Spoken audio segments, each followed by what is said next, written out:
Hello, everyone. Thank you for tuning in. I am Jaylee. This is JayLeesCorner. Happy Sunday. Better yet, happy DJ's birthday. Okay, I know it is technically St. Patrick's Day. Okay, I know that. I understand. It is technically St. Patrick's Day. But in our household, in my world, as y'all know the live I had earlier, it is my nephew's 18th birthday, and that's what matters. So, yeah. Okay, thank y'all for those who were on the live earlier while I was at my sister's house. But I am home now. We are going to get into a few things of gossip, of fashion, of the NAACP Awards, and a few things that is going on social media. I am sorry I'm late, y'all. I was giving me a thumbnail. I had to come around here and get my graphics because I was like, is there anything else to talk about except the awards? I want to do some things beside the awards, and so I hope we will enjoy the day. Okay, we're going to discuss the Amanda Seales little stuff, little Bruno Mars stuff, Nene versus Porsha stuff. Okay, because it's Nene versus Porsha. Don't get it wrong, okay? But even if it's Nene versus herself, I don't know. But y'all, let's get into it. Y'all know first things first. If you have not done so already, the tea, please be sure to subscribe to my channel. Become a whole JayBirds. And while you are subscribing, also make sure to watch my content, because if you subscribe but don't watch nothing, like, that's not how this works. That's not how any of this on YouTube works. Okay, I just need y'all so watch the content. Anyway, like, comment, share. You can follow me on social media at JayLeesCorner on IG, Twitter, and TikTok. Okay. Now, usually I don't be live on Sundays, but I said, girl, go ahead and get it done. Okay. So this will probably not be a 3-hour tour, but it may be about 2. It may be about 2. Okay. Now wait, I'm here. Hey y'all. How y'all doing? Okay.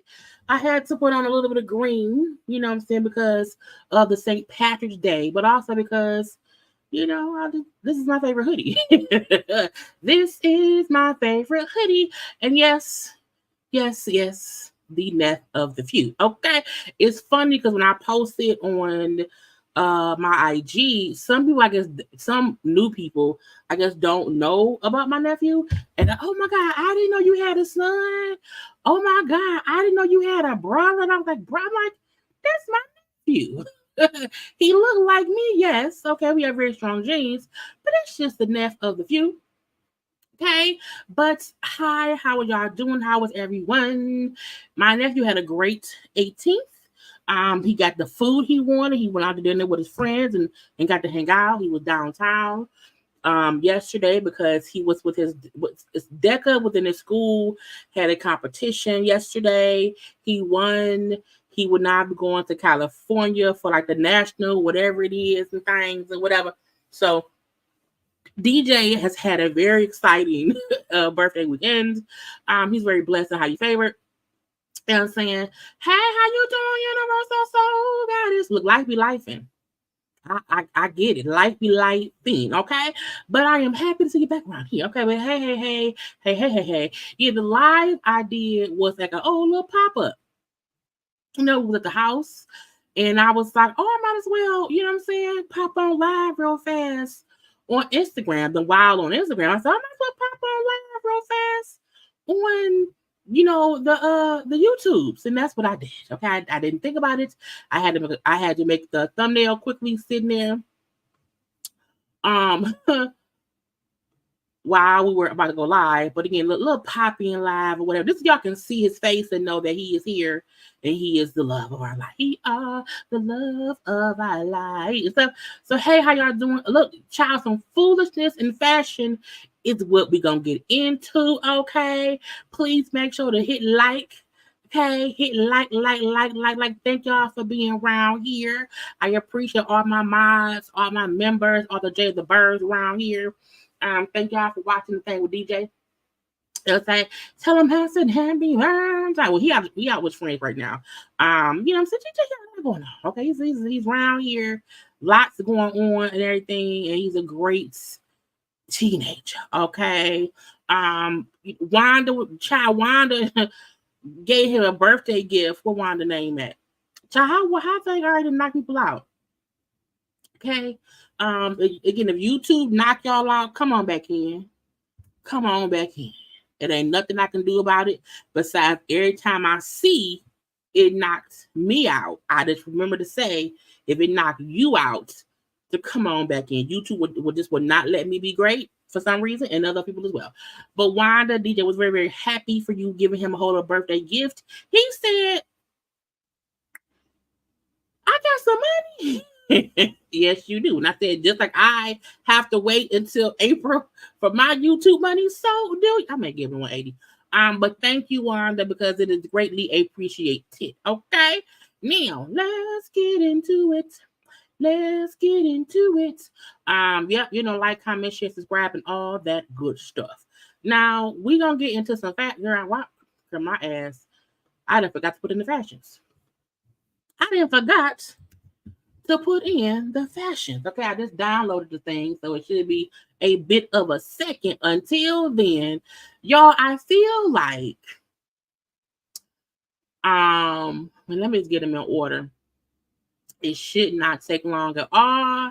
Luckily, well, I will say this starting off as far as the fashions going with these things. And y'all know I love a good fashion chit chat.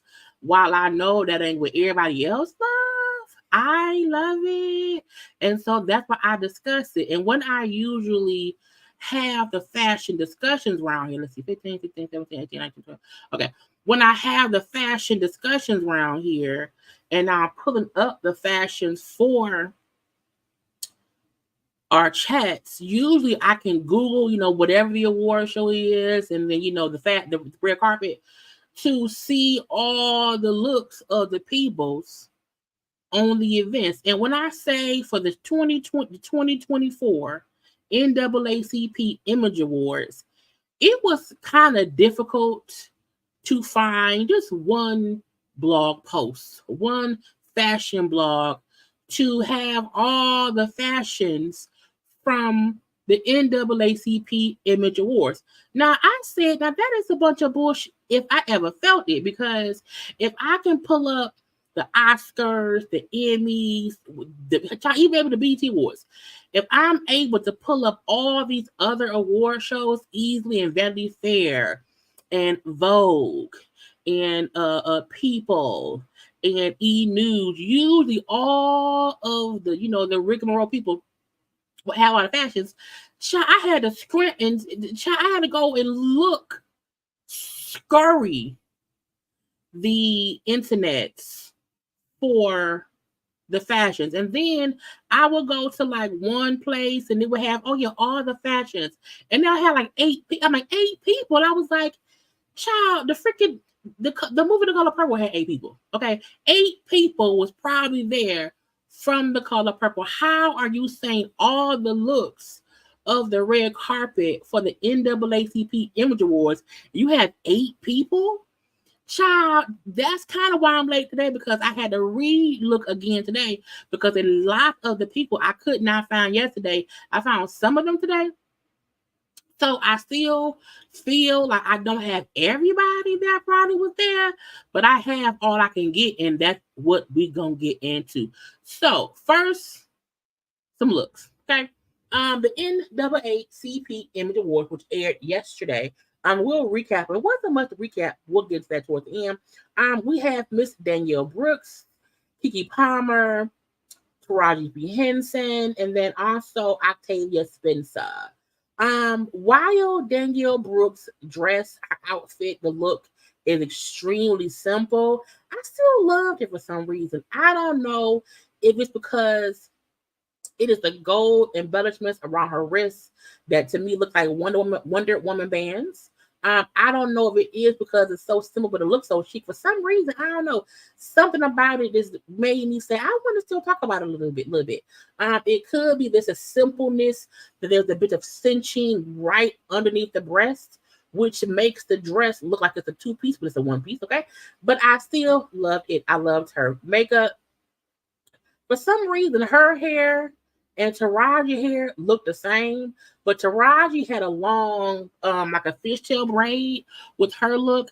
I don't know what the back of Danielle Brooks' hair was exactly. I'm trying to go to Taraji's page, because the look on the red carpet, which was, it was pretty simple. It was pretty simple, but at the same time, to share my IG. I'll be forgetting to share my page. Share my page. Don't you hear? You know what I'm saying? So you don't really see her hair to me from the front. I didn't like it. You know what I'm saying? When I saw her on the red carpet initially, just walking, I did not like it. However, I always tell y'all, we have to sometimes go to their page to see the fullness of a look. And when I saw it was really a fishtail braid, I liked it even more. I did. I don't know why. I wish maybe if she had pulled just the fishtail around, just the front, so we could have saw it was a fishtail ponytail, whatever, that maybe, you know what I'm saying? I don't know. Like, I loved the dress. Love her dress. But, how did I get to Taraji and I thought about Danielle? How did we get here? But again, that was, so again, let's get to Taraji then. I loved the dress. I did. I loved the dress fully. I fully loved Taraji's dress. I just, on the red carpet, when I saw her coming, just the big front of her, I did not like her hair. But again, seeing that it was actually a fishtail braid, I liked it even more. Now Keke Palmer, who, I love her little suit. It gives me feminine, but also masculine, but also this amazingness all together. I feel like it's just like, it's a little bit amazing to me. Even though, it's amazing. I don't even want to critique her look at all, because I feel like it was a step outside the box. And who would think, oh yeah, Keke don't wear a little suit. Because Keke, you with the gym, and she be dressed down. Okay, she be dressed down. Let me show y'all her stuff, because sometimes we have to show it both. That's why sometimes it takes you damn long. Keke, girl, click on the thing right now. It was a simplistic look. and it was covered very well. Like, it's a simple tux. However, I feel like the pants being wide leg pants, is a high waist pant as well. The shirt being tucked in, it gives waiter, but fancy wear. And that's her daddy. Her daddy was a date. And I like the fact that even though it's a suit, it's masculine. No, it's not. To me, that is a feminine way to wear a suit. Okay, look at this suit around here. I liked it. It was cute to me. I also want to go to Danielle's. Let me see if I can get it. Because Danielle's hair was also a bit different. But you did not see it. Now, on the red carpet, I feel like Danielle's dress, you could not see all the extraness to it. How it's almost, again, the golden, but like you see right here, the fact that you see the dress is kind of a two-piece up top, little bit. It's a bit different. And I think that's why I like it, because it's not a regular, just regular, that's a husband. A regular, just simple black thing. It looked different. You know what I'm saying? It had a little bit of to it right here. Okay? Right here. I like it. I like it a lot. I like it a lot. And it's how you make something really simple pop. Sometimes, again, it's the little gold embellishments around the wrist. Her hair, which is also a fishtail, as you see, with the gold ringlets. I like, well, it wasn't a fishtail, but again, it was a, slick back ponytail. But again, I liked her look as well. Octavia Spencer, no tea, no shade. No tea, no shade. It's really simple. Octavia Spencer, to me, look like everybody's auntie who dressed real fancy. Like, okay, she ain't, she not around here looking destitute. She not around here wearing this anything. It's a fancy, it's a fancy suit. It's shiny. Okay, it fits her well. Is Octavia on IG? Let's see if she put up any pictures of her at the NAACP to see the piece. Okay, she did. Let's view it, because that's what I have to do sometimes. I gotta play double duty and give y'all a picture, but also give y'all a video. Is this it? That's not. No, it's not. Wait a minute. Hold on. Let's see, because this is the NAACP. Okay, but she went. This is from where? This is from the. Child, did she wears is the suit the same? Did she rewear the suit? No, I mean, it's still shiny and black. I tell you, girl. I mean, that could be that could almost be the same kind of jacket. This difference is longer. I like this look though better than this look. This look looks no. That's a no. This is a yes. So considering what she wore to the Academy Awards, to what she wore to the NAACP, I like this look better. I like this look better. Yeah, the NAACP has many different. Look, I didn't have time or the patience because it was looks from all different events, but I am only going over looks from the actual broadcast of the award show. But yeah, because it was team too much for my eyes. If YouTube knocked you out, come on back in. YouTube is being difficult. You hear me? But yeah, that's it for them. Let's go to the next people. So I think some men's. Courtney B. Vance, Ursher, John Boyega, and then Idris Elba. Now, to me, I like the fact that each of these men are in a different kind of suit. Each of these men are wearing their suit differently. Each of these men's suits is also a different color. Because y'all know sometimes these men be around here at these award shows and all they have is something in all black. Okay. And so I am happy that this time, okay, on this a day, it's not something oh so simple that we can get it at a swap meet, okay, and we don't want that. Now, Courtney B. Vance, okay, who knows is a talented actor. Also, he's the husband of Angela Bassett. Okay. I like the fact that he wore sneakers. You know, suit fit nice. I like the sneakers. I love the little handkerchief, the little hat, the glass, the shades. It all looks great to me. I love it. You know, because again, give me comfort, but give me style. Okay, give me comfort, but also give me style. Now, Usher around here, now Usher suit, the material look almost like the same material that The Rock had. Remember we watched The Rock? He had that wrinkly ass suit, and we hated it. That wrinkle. Let me see if I can find The Rock. Let's see, Dwayne. Is it Dwayne Johnson that he on there under the Rock? I don't know. Does Dwayne still go by The Rock? Solid as The Rock. Okay, yeah, this one. Now, when we sing, let me get on wow. Because remember, we didn't like this on The Rock because it looked too wrinkled. Okay, even right here, it looked real wrinkled. Okay, he wore that to I think that was also the Oscars.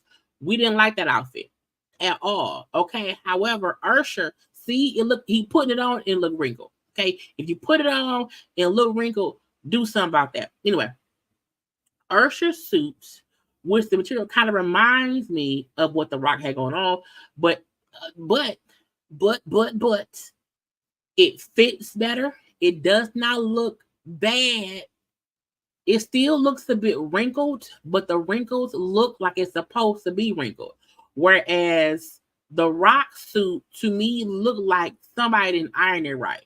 It didn't fit his body right. Usher suit is tailored to his body, and I feel like that's why it looks a bit better. Usher also out here with his titties out. Okay, he giving cleavage, men cleavage, but still, you know, around here. Usher is in his I'm a showman.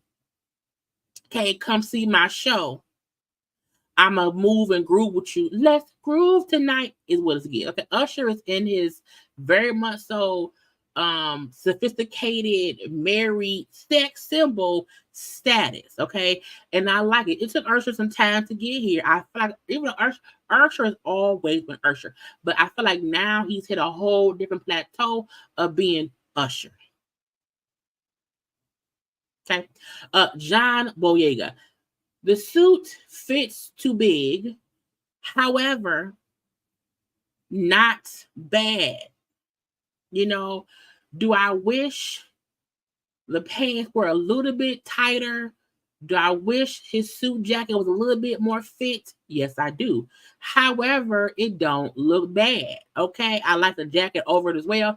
I like what he's wearing. I just also feel like everything could have been like one size more snug.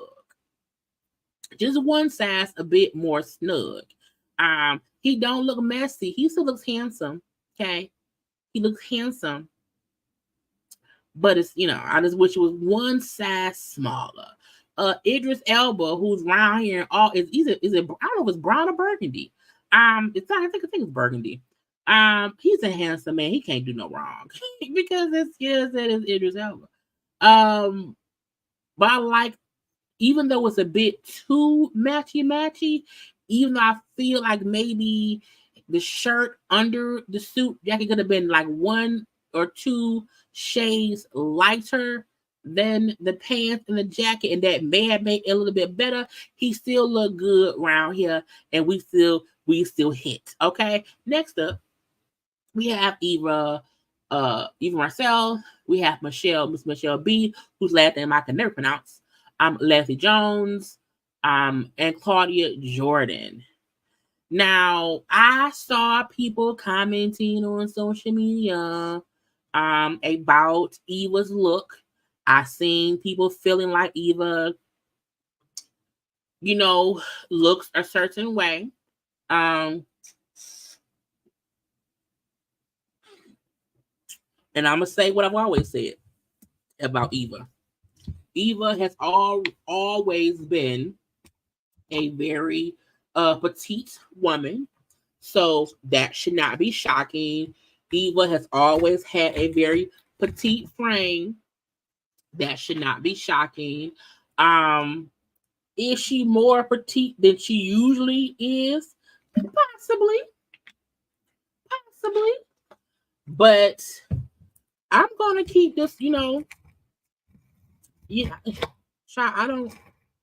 I saw. I just don't want anyone feeling like I'm avoiding the uh critiques that people have been giving Eva. I feel like let's just do it. I feel like since Eva started going through her divorce, people were commenting about how much she weighed, how thin she looked. And I've consistently seen those comments. Again, it's really been since her and Michael Felton getting a divorce. She seems happy. And yeah, that's Eva. That's Eva from All the Queen's Men, Eva from uh American Next Top Model. That's Eva. And this out of the comments I saw where this is it was just about how thin she looked. And people had comments about how thin she looked. And I understand some of those comments. However, I saw some folks suggesting, oh, she can be on. I don't know, even this she do a little weed. That's really it. Okay. But we're gonna it's fine. Now, as far as her outfit was cute. I loved her outfit. Even though the tie around her neck could have been, a little bit different. It's cute. Long, slender dress, crop top. A part of me felt like she wore a crop top to personally make sure folks who be talking stuff. Right. I'm a child. Look at me. Okay. But I think she looks fashionable. Okay. She looks fashionable, and I can't wait for the next season of All the Queen's Men. Miss Michelle, who was from Survival of the Thickest, she also was from First Wives Club. It's all on BT, was on BT Plus, and also on Netflix. While I liked her dress, I hated her shoes. Because I'm like, why wear green shoes? Not even because when you wear a solid color dress, yes, you can wear any color shoes. But I just felt like I just didn't like her shoes. I like the color of her shoes. Her dress could have been a bit more something. I don't know. I don't know what it is about her dress that leaves something to be desired. Some leave her be. Leslie Jones, I think she looks great. I feel like she looks nervous or like caught off guard. So I feel like, but I could not find any other photograph of her in her outfit that was a full body one. So I think because sometimes we do not know how to take pictures and how to smile and that stuff. I like her dress. Now let me also critique her dress. I feel like she did not need the gloves at all. I feel like she could have had a necklace on, a simple one, but a necklace nonetheless. And that will be it. Okay. She did not need the gloves. Maybe the arms that's down her shoulders could have been a little not. I don't know. But I also feel like she looked good. I don't mind the gloves, but she also did not need the gloves. Claudia Jordan. Claudia looks great. It's also a Showtime at the Apollo type of dress, but she looks great. Okay. Hair, makeup was fine. I love the color of the dress. It was real regular. Okay. Some more menses. Okay. We have my one of my husbands, Damson Idris. We had Cheeto, who last name I cannot pronounce, who plays Gary on Sisters. We have Sky Black, who also played on Sisters, who played on Sisters, but he's now on All the Queen's Men as Imp. We have, what's this man's name? I forgot this man's name, y'all. Oh, Trevor Jackson. And then we also have John Shafton, who was playing Big Meats, the adult version on BMF. He's also been in other stuff too, and I like him as an actor a little bit. First of all, one of my husbands, Damson. I love Damson Idris. I think he knows how to dress. He knows. Well, first of all, he looks good in a suit. Okay, he looks good in a suit, and I think he knows that, and so he does not have to try hard. Okay, and I also saw he's working out recently, whatever, trying to get an 8-pack. If Damson Idris, because he's only 30, If Damson Idris, because y'all know on Snowfall he plays Franklin Saint, and if Damson Idris gets to working out and getting like a 6-pack and getting child, first of all, talk about being swallowed up. He will be swallowed up because he's already a handsome man to me. I think he's such a handsome man. And not that he needs to be like, muscle bound or whatever, but because I follow him on social media. And he's, he doing it. And I'm like, sir, are you trying to get swallowed up? I don't know. Anyway, he looks great. Cheeto, who last name I cannot pronounce. I cannot stand him on Sisters. I can't stand his character Gary on Sisters. However, I also understand in real life he's a handsome man. We just hate his character. Completely hate his character. I hope he dies on the show. He looks fine. His pants to me, I don't know, for some reason they look a bit loose around the thighs. But his bow tie look a little bit sideways. But still a handsome man. He looks okay. Amp, aka his real name is Sky Black. He's married to KJ, who plays on Sisters. Amp is also a handsome man. Okay, he knows how to wear suits. He looks great in suits.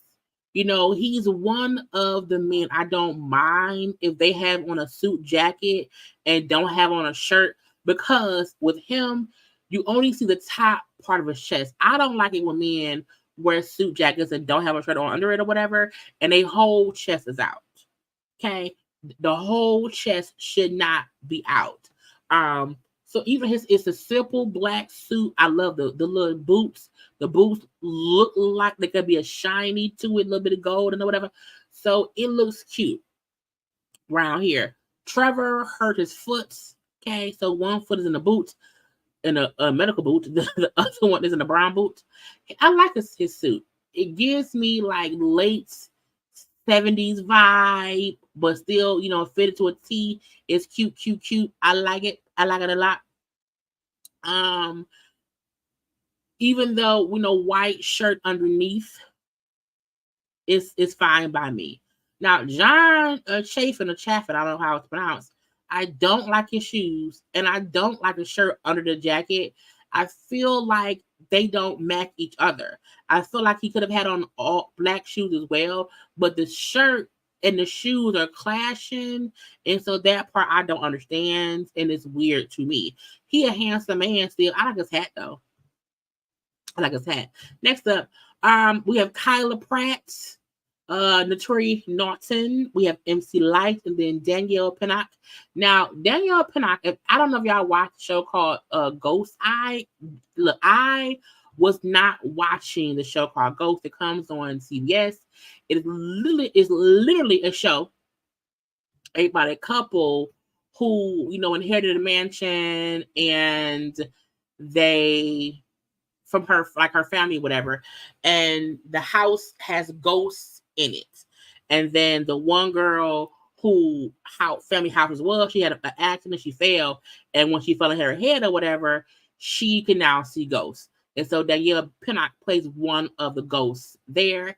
And I was watching something else on Paramount, and then when the show went off, I think I was watching Halo, and when it went off, Ghost came up and started playing, and I just started watching it. And so I binge watched the first 2 seasons, and the 3rd season is on now. So she plays on that show. She's a great actress. great actress. And I'm like, I want to make sure when I see a great actress or whatever, I want to kind of pinpoint them. So for Danielle Pinnock, I loved her dress. To me, I feel like, as a plus size woman, sometimes it's very hard for us to be dressed because it's one of two things. Either we feel like we should be covered up and we accept folks covering us up, or people don't know how to dress us and they end up dressing stupidly. And this to me is a beautiful dress. It fits her well. It does not make her look bigger. It does not make her look like she's stuffed in anything. Like her titties are fitting in the dress. Because sometimes we have dresses or whatever, and the titties don't fit. I'm like, because y'all don't know how to dress plus size women. That's why I also I'm gonna pop back on screen. That's why that's why I'm adamantly against shopping for plus size clothes at stores that does not really have stuff for plus size women. So I will shop at Lane Bryant. I will shop at Torrid. I will shop at, I even do a little bit of Anthony Thor sometimes, a little bit, not much. This is the Yitty hoodie. Brianna's stuff that has plus sizes fits well. So I like the fact that she's wearing a dress that is fitted for her. Whoever made this dress for her or whoever got the dress for her made sure it fit her body. That's how we should be dressed as plus size women on the red carpet. So I love the color of it, the even the pattern of it. It looks very whimsical, but also grown and sexy too. Okay, come get this whimsical cooch. Anyway, MC Light is out here, legs out. I said, girl, not the legs out. Okay, legs out. MC Light looks great. Okay, heels and all. Okay, one arm in, one arm out. Okay, one side high, one side low. I love MC Light's look. I also feel like MC Light is not scared to dress a little bit more feminine, a little bit more also sometimes masculine in how she dresses. And it's never like, I feel like she don't care either way. And that's the great thing. She just is great. And I feel like if you don't like it, so what? You can't not like MC Lights. You can't. You just can't. Because I feel like how can it happen? For what and for why? Okay, she looked good, and that's what matters. Anyway, Naturi Naughton, you know what I'm saying? I love her dress. I do. I feel like Naturi knows how. I've sometimes seen her and stuff I don't like, but when she gets it right, she gets it right. And I think this dress, the length is perfect, the color is perfect, or whatever. It looked like it could possibly be velvet, but it doesn't look hot or thick.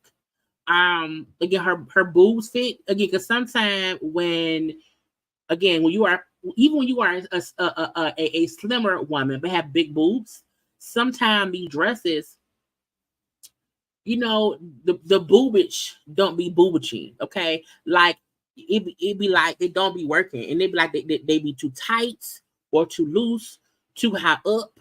And to me, Naturi, she happens to have, big breasts. The dress fits her titties. Okay. Your titties should not be popping out of your dress at all. Even if that's why y'all know, because I've mentioned before how I have issue with how Niecy Nash dressed sometimes. Because Niecy Nash is also a slim woman, thick, in the hips or whatever, but she has big boobs. And sometimes her boobs are just overpowering the dress.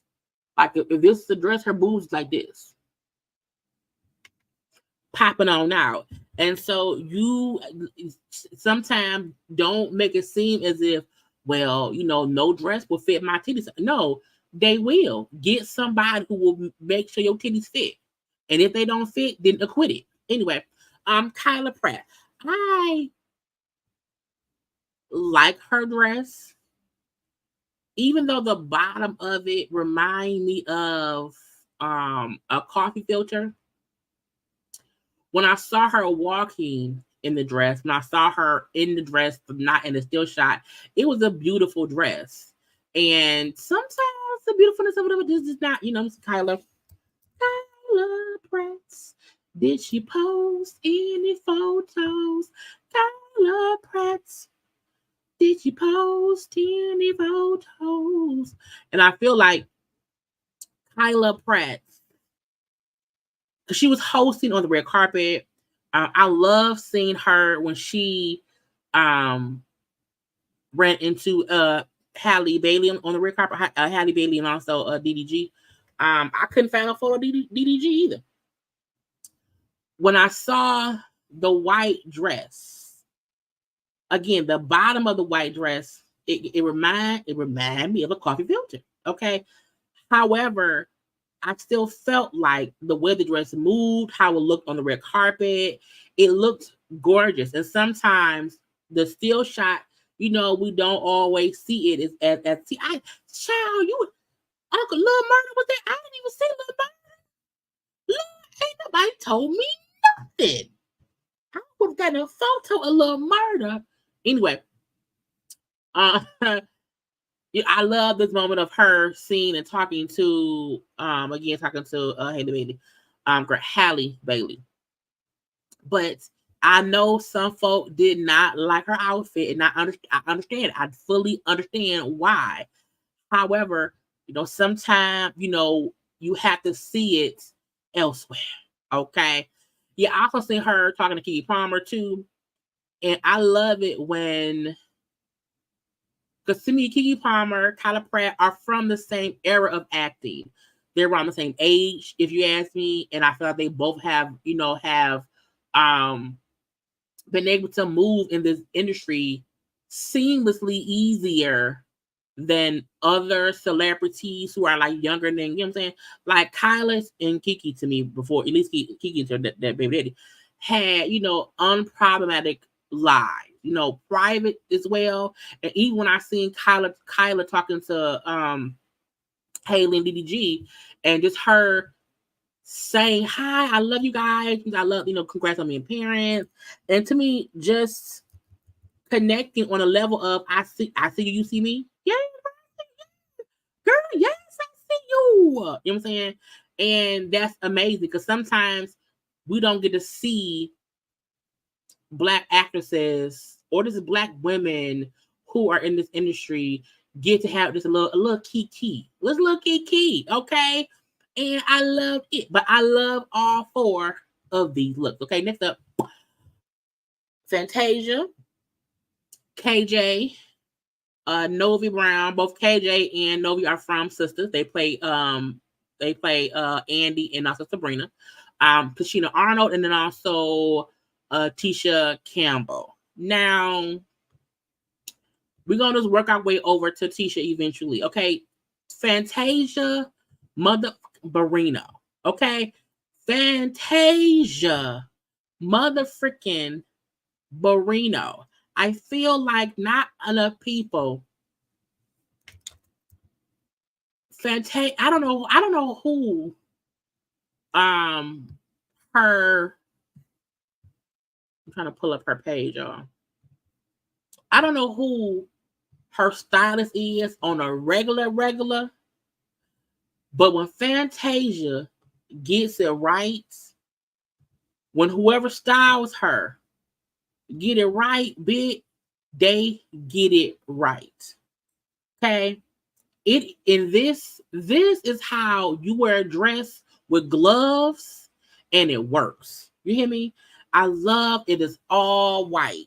It is all white. But you have the bow, and it's a black bow. Okay? And you match the black bow with the black gloves. Okay? And the black hair. Okay? And the silver accessory, rings, earrings, little shimmer on the eyes. This is how you do it. Okay? Again, the only time I felt she ain't do it was because y'all know sometimes I don't show you. Fantasia is round here, bitch, getting it right. Okay. And I just have to show y'all she round here getting it right. Okay. Just saying. Just saying. The only time I did not like her outfit, and I'm gonna it ain't even up here. Okay. The one time I did not like her outfit, was that her or was that Kelly Rowland?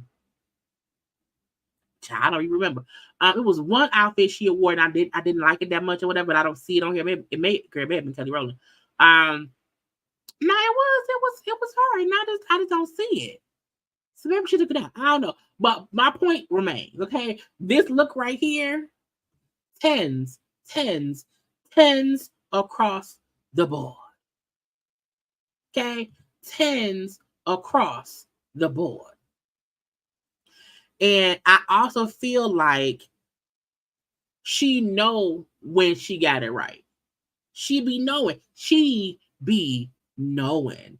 And I was pissed because when I first went to look for looks, I did not see her and did not realize that she was even there. I didn't watch the awards until today. So I was looking at look yesterday. So when I realized, I'm like, Fantasia, I'm like, why the fuck was she not in the list of looks? And look how great she looks. Look how great she looks. Okay. So Fantasia, for sure, one of the best dressed. Absolutely hands down.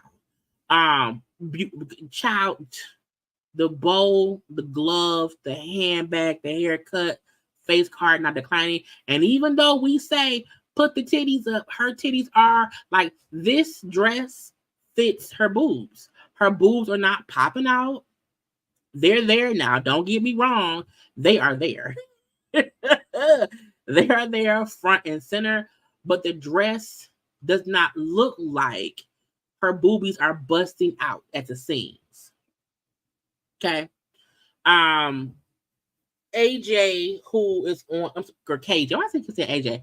KJ, who is from, of course, Sisters. Her dress is really pretty, but for some reason, I feel like I've seen her either in the same silhouette before, just a different color. It's still gorgeous, though. It's still a great dress. The crisscross applesauce, booby holders or whatever. Her wig is really, really cute. Okay. It's just so simple. To the floor dress. I like it. Novi Brown looks great. Novi Brown, I feel like I think she has to be a great actress because who I see her as offline and not on that show is so different from Sabrina. Because Sabrina gets on my goddamn nerves. But I like Novi Brown. I really, really do. And I love her dress. It's simple to me, but also really elegant. I love her braids as well. I just loved her look. It's simple and gorgeous. Okay. Tasha Arnold. Child, Tasha. And find another thing.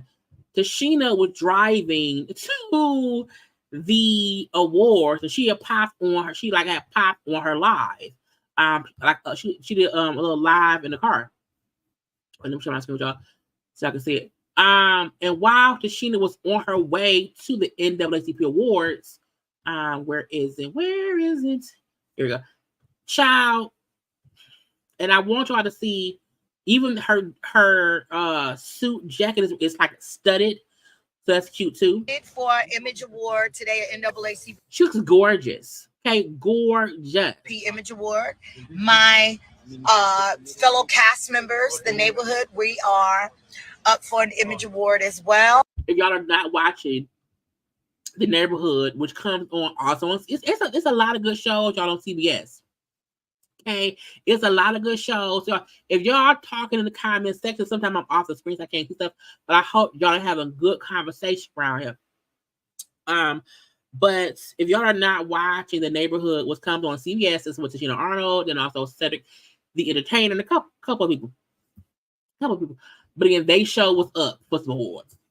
So this is the part where they have the dogs look over the car, see, to make sure we don't have bombs. See the nice little doggy and all the security. Hi, everybody. I'm live. How you doing? on this vehicle. No way. We have a car right here. So while she was on live, you know, because for these events, they have to make sure that they're safe. Okay, so because again, live bikes cut it down a little bit, but while on live and they're searching the car, they're like, "Oh, yeah, this car, yeah, y'all can't bring this car in. We need y'all to switch cars because something ain't right." We're gonna jump in What our dog clean alert? car. We're gonna have you jump in our clean car. Oh, cool. And then right here in front of us, and that'll take you all the way up to the car. She like, "What the fuck you mean? I gotta go where? I gotta do what? Me? What happened?" That would be me. Bitch, tell me what's going on with this car, because I'm in it. What happened? Car, okay? Cool. No You'll worries. just do a U-turn right here, head back out, okay? What did the Cool. dogs alert though? Because he's got to come back and pick us up. He'll have to come back later, and then he'll get screened again.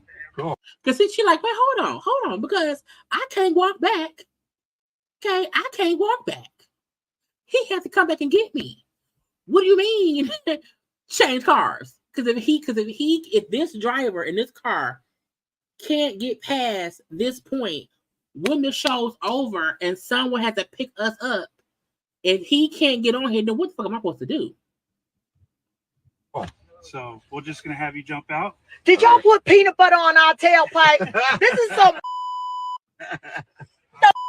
Get you in this car right now. See, that dog is a little too excited. Okay, so they're making us change cars, guys. I'm live. Say hello to Shantae Moore. Girl, and she just walked across, and we see Shantae Moore and who's this? Is it Stephen Hill? Stephen Hill? And Stephen Hill. Saw y'all. I'm live. Because everyone is in their cars trying to get to the venue to get to the event. Yeah. Oh, I'm sorry, doggy. Let me get out of the way. Okay. Bye. They're making me change cars. Did y'all see Shantae Moore? I love her suit jacket even more up close. I love her haircut, her earrings, her shade, her glasses, even more up close. Thank you. This is kind of embarrassing, but I guess, is this a nice car? Oh, this is a nicer car. Yeah, this is a nicer car. Say hello to my new driver. Child, new car and a new driver. No, I'm just playing. Thank you. Thank you, sir. Damn, that's the first time that has ever happened. Do you think he had drugs in the back of that car? Call a new car. Yeah. I don't know. What the fuck is what the hell? They smelled like gun residue. Call the company and tell them, yeah, new car. Because what did they have on the thing? Okay, what was on that thing? Why would the dog spell something on it? I didn't do. Call the company and tell them we need somebody new, because whoever they sent over here is around here. The dog is smelling something, and it ain't no reason. They just smell gun. Nothing. Call them and cancel. Get us a new person. Yeah, he could go home. Sorry. I mean, not him personally, but yeah, no, we need new car service. Get out of here. All right, guys, I gotta go. I don't want to be arrested because I don't handle things well sometimes if I get very excited, but that has never happened. Barry. Crazy. So while she was around here just trying to get her ass to the so before she was on the red carpet, that's what happened. Before being on the red carpet, that's the security.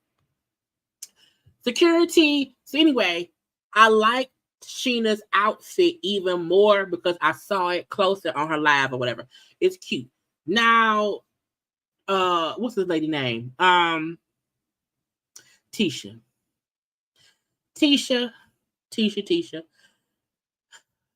For some reason, I feel like Tisha Campbell will be walking around and in her head, she's always hearing, I'm still here.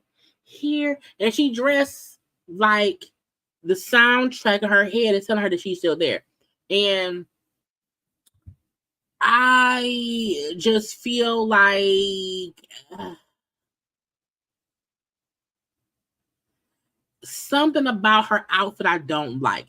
I don't know if it's that the pattern is too busy or if it looked like it's too much fabric, I think it looked like it's too much fabric. Because I don't mind the pattern. I don't mind the pattern. I love her hair. I don't even mind the bangles on her wrists. But for some reason, I feel like maybe it's just too much fabric round the bottom. I think that's what it is. Yeah, it for sure is a coochie sweater down to the socks. For sure. But for some reason, I just felt, y'all, if it knocked y'all out, come on back in, because I just see that they did that on my phone. But for some reason, I just, I'm not, I'm not the biggest fan of it. Okay. But we're gonna let her be. We also have Shirley Ralph, India, who last name I cannot pronounce, Robin Thede, and then also Halle Bailey. Now, when I saw Shirley Ralph's dress, I was a bit confused, just a little bit. Okay.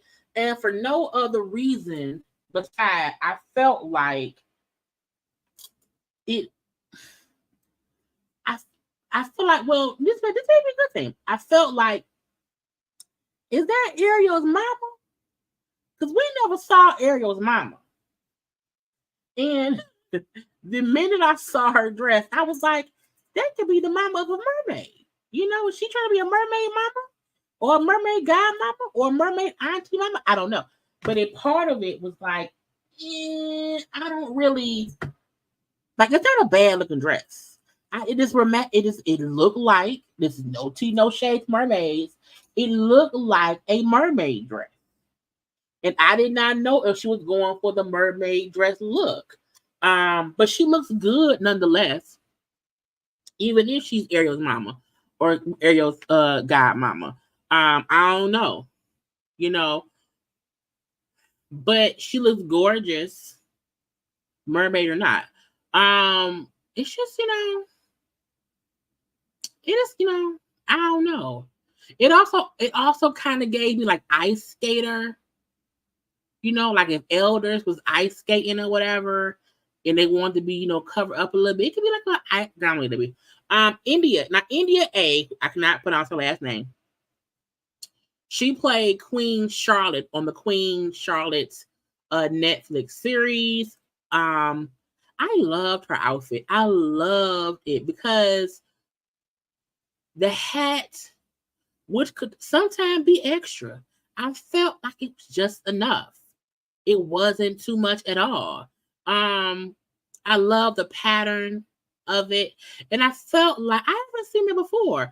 So I really love the blue shoe, in the blue shoe with the blue dress and the blue hat. None of it was too much, because sometimes when we go a little bit too matchy, it looks stupid. But I felt like she looked gorgeous. I also love Robin's look. Even though it's a bit not mermaidish, a bit swan like around the neck.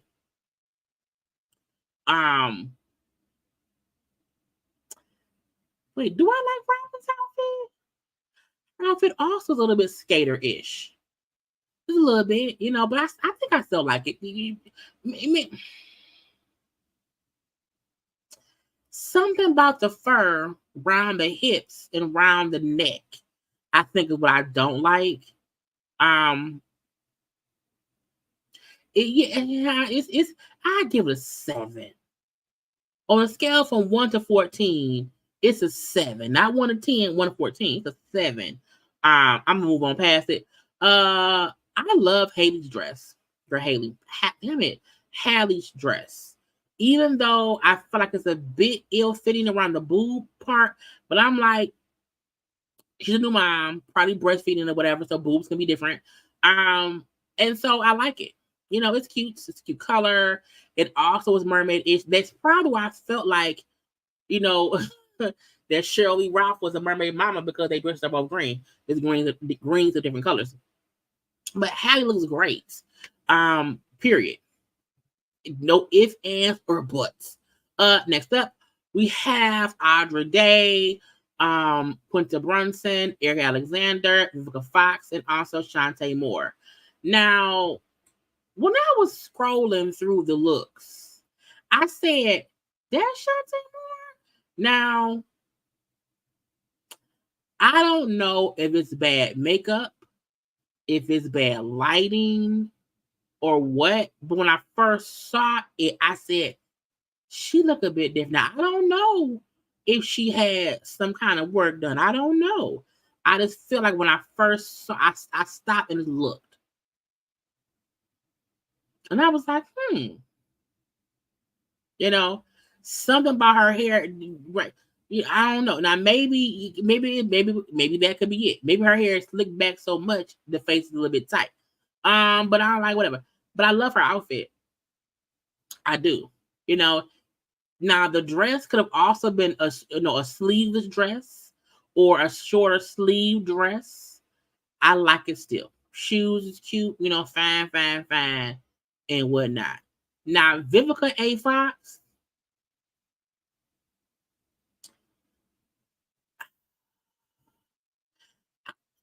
I'm not sure what she thought she was wearing. And I'm not saying her body looks weird at all. I'm not saying none of that. I don't understand the outfit itself. Okay. It's floral for one. Then the shoes and the purse gives me Ice Queen for two. It just doesn't, I just don't understand what she's wearing. I don't know what she thought was happening. Maybe if she had on different shoes, it can be cuter. I don't know what could change the look. I just don't like it. I don't. It may have been prettier if it wasn't a pantsuit, if the bottom was a dress. But then it may look like a goddamn bridal shower wedding dress of the 1800s. I'm not sure. I'm just it's just a no. The color is a little bit weird to me. The see-through floral pattern is a bit weird. It's I don't know. Erica Alexander, who we know was Maxine Shaw, attorney at law on Living Single. We are living. I loved her look. Now, while I did not like her outfit at the Oscars, I love this. I love the color. I love the brightness. I love how the yellow top is such a bright yellow sunshine color. I love the skirts. I love how the handbag matches the little bits of teal in the skirt. Child, I love Erica's outfit. To me, I feel like sometimes you can mix and match colors. Sometimes you can be very, very bold and wear something that's not like matchy and it ends up matching. And it's okay. It's okay. And for the NAACP Award, which, you know, it's celebrating Blackness and it's celebrating us. And to me, her outfit, it fits just right. To me. You know, now had she wore this to the Oscars, I would have said no. No. However, because this is a celebration of it all, and because the BT colors are a golden color, you know what I'm saying? We are a vibrant race. That's why I love her outfit. Okay, I love it a lot. Quinta. Well, y'all know when Quinta Brunson gets it right, we praise Quinta Brunson. You wanna know why? Because we do. That's just the rule. I don't make the rules. I just follow them. Okay. And when I first, let me see if I can go to Quinta. I don't know if Quinta has any looks. If she posted a look, no, she did not. She did not post one of her there. That's fine. However, I love Quinta's look. Here. It's simple, it's elegant, it's beautiful. Okay. It's long, but not too long. She ain't gonna trip. Okay. And it was nice. Now, y'all, I feel like the NAACP Awards, I think this is the last award show for like TV shows and movies or whatever. So, you know, this trail of them having to promote, it's been a long time, okay? So, Quinta, we like how you ended the thing, okay? Audra Day, now she sang during the memorandum for people who died, or whatever. I skipped past that part because I don't have time to look at the dead people. I don't be sad, okay? She sounded great. Anyway, but her outfit is cute. I feel like her boobies, the flash may have revealed some boobies or whatever. I don't know.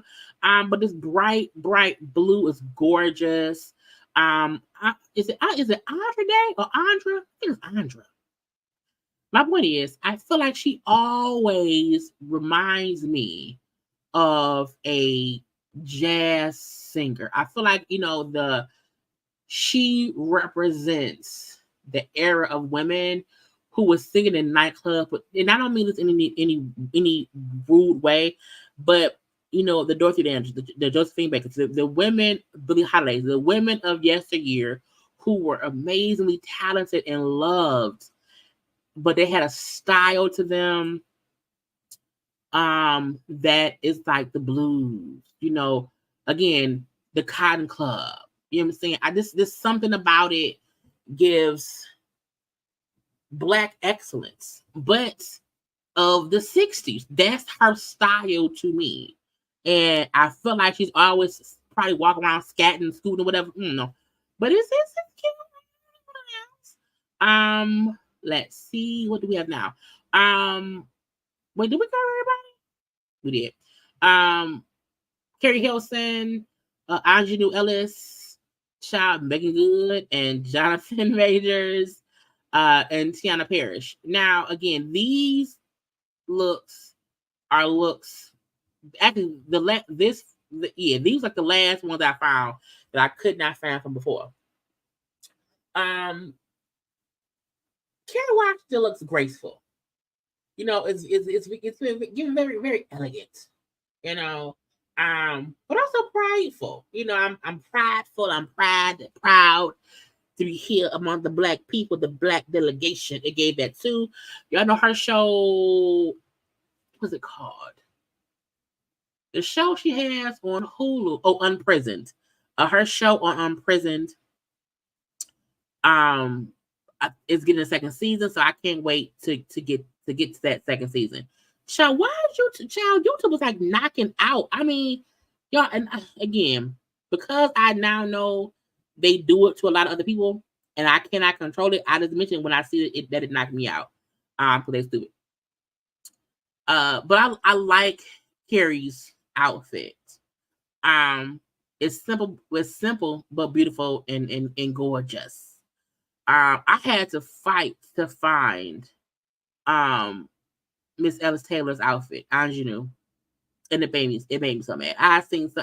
And when I found out she was there, I found more pictures of her like cut off. I'm like, why ain't it not there? Everybody who's on the red carpet should have a full body look because they're on the red carpet. It's so dumb. Oh God. But she's in this bright aqua blue. She has her own style. And so I always judge her based on that. If anybody else was wearing this, I would say no. However, because of how she dresses, I fully understand her style, and that's how I judge her. It's extra, but she's extra. And when I've seen her dress, just over the past, I was a couple years, she always walks to the beat of her own drum. She kind of reminds me of how Erykah Badu is, where she does not follow the norm fashion rules. And that's why I love her. And I feel like she's always making sure if you don't see nothing else, you don't see me. Okay. And I like it. I would not wear it, but for her, I get it. Jonathan Majors and Megan Good. Y'all, I saw so many people because also, you know, let me find it, child. They were also a couple who when I first, again, looking for looks, I did not see them at all. And I was like, where are they? And then when I saw, I forgot which blog posted them first. And saying they posted them, and I was like, a lot of people do not. I'm trying to figure out how to word this. A lot of people, to me, and this because this is not based on anything y'all have said about them. This is what I've seen on social media and stuff. So many people do not like them together. And because they do not like them together, I feel like people are too harsh to judge Megan. I feel like before Megan Good got with Devon Franklin, this is how she dressed. She got with Devon Franklin a little bit, toned it down. You know, once they were going through their divorce or whatever, she went back to how she dressed. So this does not surprise me at all. I don't like it, but y'all, let me go to her page. Let me go to her page just to be, because I haven't. Girl, how's her name? Is it MEA? Megan Good? I have not. Let's see. I just want to see, because all I've seen is still shots from the red carpet, and I only seen like one or two. I love her hair for one, but we know the reason she has her locks back is probably because she's shooting and filming for. See right here, I don't mind. See, I like it. I like it right here. I like it right here. I get it. I do. She is a a petite woman. To me, the angles are weird though. The angles are weird with the outfit. So whoever made it did not do the best. However, I understand what they were trying to do. It's too, like, the cooch part needs to be down a little bit. I'm sure she has on black underwear. So, that's the whole thing or whatever.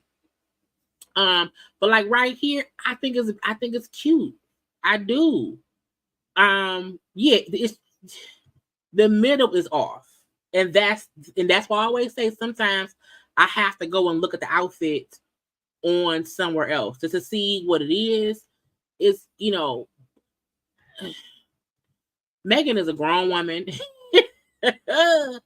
She's a grown woman. And yeah, it's just the part around the cooch should be down a little bit more. If it was down a little bit more, see, I love this right here. I do. Not Vampire in Brooklyn.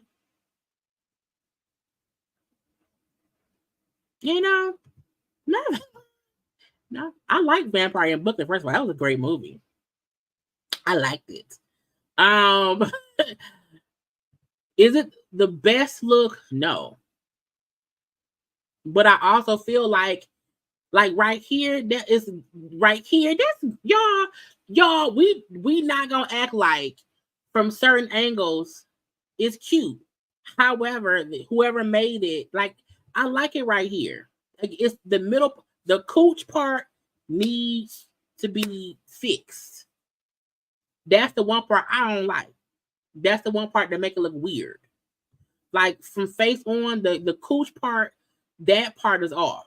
That's why the dress looks stupid. Now, that's just, them right there. However, is it right here? Okay. Her and Jonathan, Now, I'm sure I'm not even gonna go find that man page. I'm leave that be.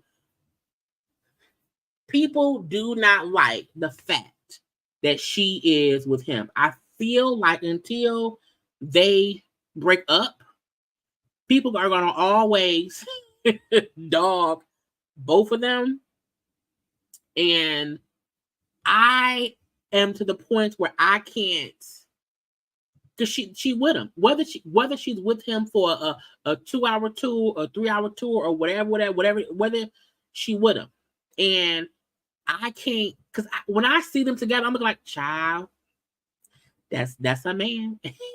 And for right now, she gonna stick beside him. And I don't know. I don't know what else to advise. You know, I feel like I don't know. Now maybe in 6 months, if they break up and she do a special conversation with Oprah and say, I was lost. You know, I was caught up in the rapture of love. And, you know, he had really good dick for the time being. And I ignored all of his Coretta talk. Okay. But then once Coretta came to me in the dream and told me to leave him, and I said, okay, Coretta, I wisened up and we are now just friends. You know what I'm saying? I don't know. I also still feel like, child, we can't force her to not be with him.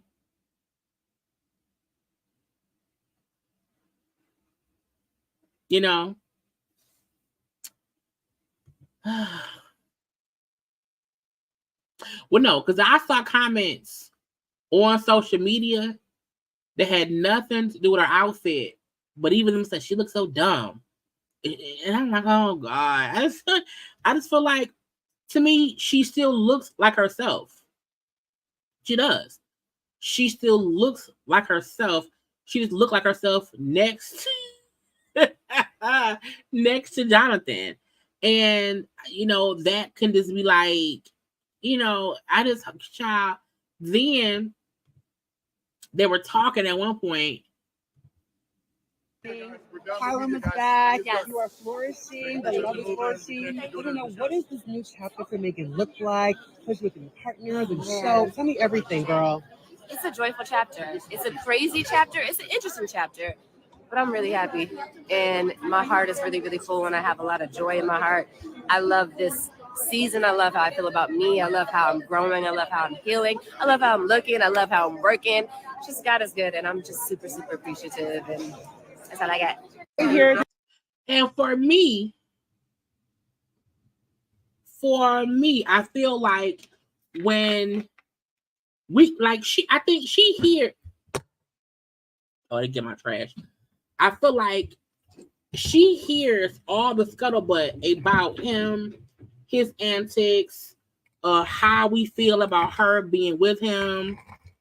Okay. And I feel like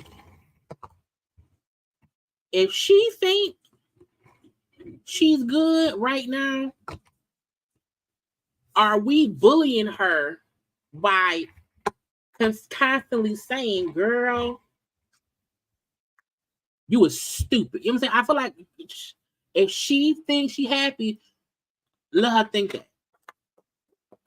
Because if she has not decided already to drop that man and, you know,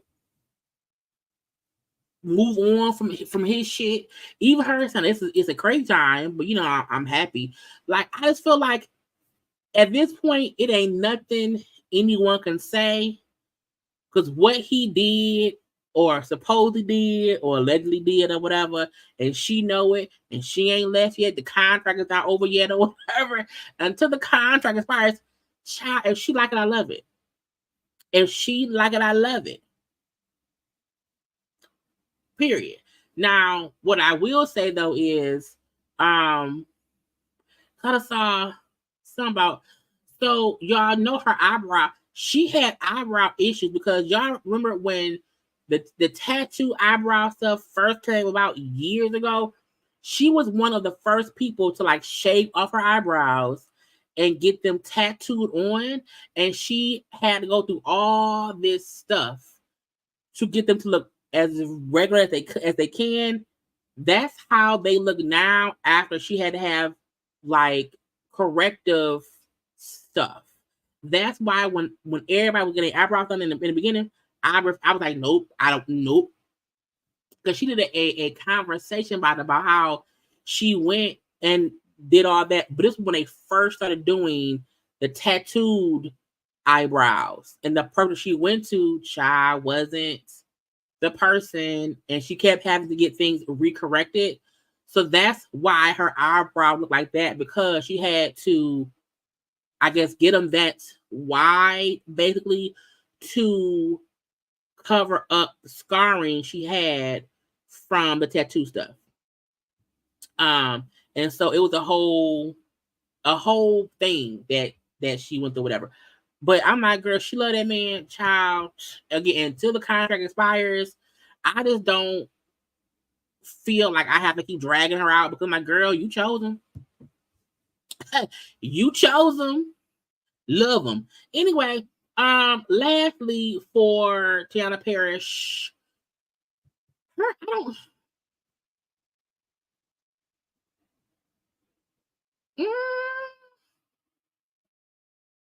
I mean, Tiana's dress to me look like a sketch.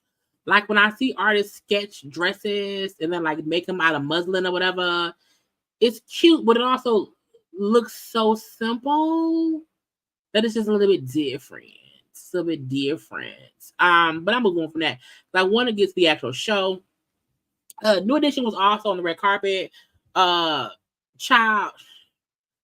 First of all, I always get I always get Michael Bivins and Ricky Bell confused for some reason. It's weird. I don't know why Johnny Gill pants look so big in that gray. Bobby's in Jordans. I don't know what Ronnie looking at. Ronnie looking down like he's confused. New Edition. Child is dressed like a New Edition. I think the first guy, that's Ricky Bell. And then the second guy is Michael Bivins. So I have to focus on who they are to think about it. I like Ricky's outfit. I like the first guy. I like his outfit. Second, Michael Bivins, I do not like his suit jacket with them pants. Ralph looked like he's always looked to me. I don't know what Johnny wearing. Johnny pants just look too tight, and he got on some big ass boots. Bobby is in a regular suit. And then again, Ronnie DeVoe was looking around as always. Okay, so that was their outfits. Now the actual show, which I was upset because I could not find. Queen Latifah did not walk the red carpet, but how she was the host. These were the 4 looks she wore in the thing. I love the first look that she walked out in. I thought it was very, very elegant. The second look to me gave me Set It Off vibes, but I still liked it. To me, it was a suit jacket made like a dress. And I love the shades too. The third look is not my favorite because for some reason the titty looked weird to me. Now what's today? Today Sunday?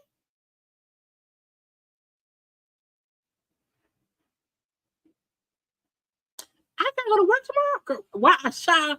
I'm sitting here like, what is tomorrow? I gotta go to work tomorrow. Lord Jesus. Anyway, I forgot for sure. But yeah, Queen. I don't like the boobage part of her outfit in the third look. But I like the cape of it all. It's just the whatever the white part is. I don't like that one part. You know what I'm saying? The fourth look, I loved it, even though it would have looked even great had they cinched her waist. Because it looked like Big Bird, but in purple. You know what I'm saying? It looked like it could possibly be Big Word. A little bit big, but purple. But I also loved it because it was still fashion. So I fully got the outfit, but it would have, to me, it would have been even grander if they had cinched her waist. And that does not mean, oh, make her look skinny. It just means the shape she has, show it. Like, you don't want folk to think that you just look, you know, it's like a bag. You know what I'm saying? So the best look to me was the second. What really the first and second look? The first and the second, but all four were fine. Now this show were shot over 3 or 4 days. There were many events. There were some awards given out on different days. There were some awards given out off camera. There were some awards given out on camera, even though folks was not there. Now, the awards aired live. So the live broadcast is all that I'm discussing. I know that there were other awards given out on other days. I don't have time to go over all of that. This is the show itself. Queen hosting, I forgot to say, she did a good job hosting. I could tell other folks wrote her jokes. But she did a good job by getting them off, whatever. She has not aged. Queen Latifah, to me, still sounds the same. She still looks the same. It's like she has not aged a day, okay?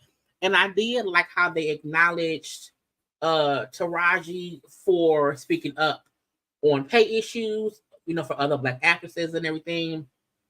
Because, you know, Taraji spoke on this a little bit as well, because Taraji won for Best Supporting Actress, and I like that while Queen Latifah and also Taraji, it was a little skit, not even a skit, it was a little part where they said, oh yeah, thank you Taraji for speaking up for Black women, blah, blah, bloop. And when Queen and everyone clapped about it, and they were like, oh, well, yeah, you know, it's a great thing, blah, blah, bloop. I feel like people don't want to acknowledge that they really try to like blackball, or they tried to basically shame her. And I didn't like that at all. So when she won for Best Supporting Actress, it was her 19th nomination. It was her 12th win. And I like how she thanked people for supporting her, not only by going to the movies and buying tickets or whatever, but also she's like, y'all saw what they tried to do. Meaning, when she spoke about what Black actors are going through, they tried to make her a martyr. And, oh, well, she beefing with Oprah. And to me, that can beat a person down when you try to speak up and you're not trying to cause trouble, but everybody around you and other people try to make it an issue. And her just saying that I'm happy that y'all, you know, tried to support me, because she said y'all saw what happened and y'all still went ahead and supported me through it. I saw a post that, oh my God, they need to thank Monique. Monique was first. If people think that Monique is the first person who's spoken about pay inequality, then y'all are foolish. And I keep saying, Monique's issue was about her. It was not about everyone. So I really want people to stop trying to connect what Taraji said to what Monique said, for one. Two, I also feel like they absolutely tried to bury her. They absolutely tried to make her feel like she was being problematic. They made it seem like she was messy to even mention it on the promotional trail for the movie. And, you know, when she said, you know what I'm saying, it's scary speaking your truth, but you have to speak your truth. And two people can say something that is similar, but it's for two different things. And people try to equate what Taraji said to specifically to The Color Purple, to specifically to Oprah. They tried to do that shit as if she wasn't saying in general as a whole. When Taraji mentioned other sets she had been on, no one talked about that. So when she said, thank y'all for hearing me, thank y'all for supporting me because y'all saw what they tried to do, not on my watch. Not on my watch. But congrats to Taraji for winning Best Supporting Actress for her role. Now also, who else won? Mike Epps won for Best Actor in a Comedy, but he was not there, so I didn't care. Quinta won her for Best Actress in a Comedy against those folks or whatever. Child, y'all see Lil Rel? I feel Lil Rel really got little. I'm like, was he always that short? Child, what is he on? I don't know. Anyway, come on, yes. What Taraji said was in general over her whole career, people tried to use that to go at Oprah for one. And they tried to use that to bring her down, and it ain't work. Taraji was speaking up about her career in general overall, okay? But Kiki and Lil Rel. I said Lil Rel is little. Anyway, but Quinta won over other people, okay? I also feel like, because again, Megan Good was in the category, Kerry Washington was in that category, Michelle, I think is it Butu? I don't know. And then Sheena. This was a good category because I think all of the women, had a good chance to win. Okay, but Quinta won. Abbott also won for Best Comedy, like earlier on. New Edition got the award for New Edition was inducted into the NAACP Hall of Fame. I was like, they wasn't before. I would assume they were before, but they were not. So again, is Bobby, Johnny, Ralph, Ronnie, Michael, and Ricky. Now, if you think about New Edition also created Belle Biv DeVoe. They also they had Bobby had a solo career, Johnny had a solo career, Ralph's solo career. To me, when I think about Ralph Tradman, I only think about his song Sensitivity. I don't recall any other song that Ralph did. Not that he wasn't a solo artist, but I think that was his biggest hit. Whereas with Johnny Gill and also Bobby Brown, they had better solo success. And then Johnny Gill also was up at LSG. Belle Biv DeVoe had great success, as a group. You know what I'm saying? So it was cute. New Edition to me has spun so many hit records, between all of them.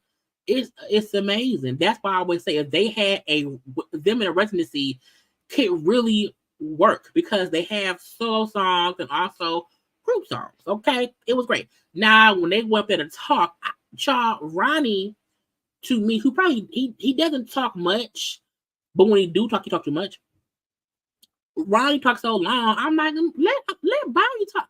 I'm always saying I want to hear Bobby. I want to hear Bobby. But Ronnie talked a little bit. So did Michael Bivins. But we did not hear from the other four. I felt like for y'all to have inducted them into the NAACP Hall of Fame, they should have gotten more time to talk. Like, Ronnie talked for a good minute, maybe a minute and a half. I don't know, but I felt like it's 7 of them, or the 6. The 6. It's 6 of them. Why would you? First of all, they messy for having a photo of them in the back. Okay, that don't include Johnny. Now we know Johnny came later. We know this. Okay. But I'm like, whatever. Okay. Yes, come on, Charlene. Donnie Wahlberg. From New Kids on the Block. He gave them the award, but also gave them props and said like it would not be no us or anybody else if it wasn't for y'all. Okay. But I felt like New Edition should have had more time to talk. Each person, they should have been given about 3.5 minutes, maybe 4, because it's 6 people. This is one time, and I know it was a live show, and so it's only so much time. But I'm like, they could have cut out other little shit. The people who wasn't there, cut out their stuff. Cut out their stuff. I was pissed that only Roddy talked, and then a little bit from Michael Bivins, and then nothing from the other 4. I'm like, how? Why? Piss me off. Damn it. Okay. And again, the people who weren't there, why even have because I'm like, y'all know who gonna win. Okay. The show know who gonna win. If you know that, like Mike Epps, who won for Best Actor, he ain't there. Do not have the people announcing the award. Don't have them doing those skits and talking and shit. Have them say, these are your nominees. And then say, Mike Epps, skip on past that shit.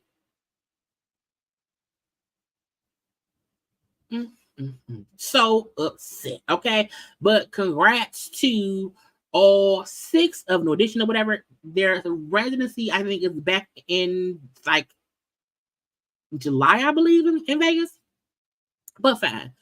We then seen Damson Idris, who won for Best Actor. And this is my thing, okay? He is from across the pond, okay? This was his 3rd nomination, his first win. He won for playing Franklin Saint on Snowfall. Snowfall should have been won, okay, a long time ago.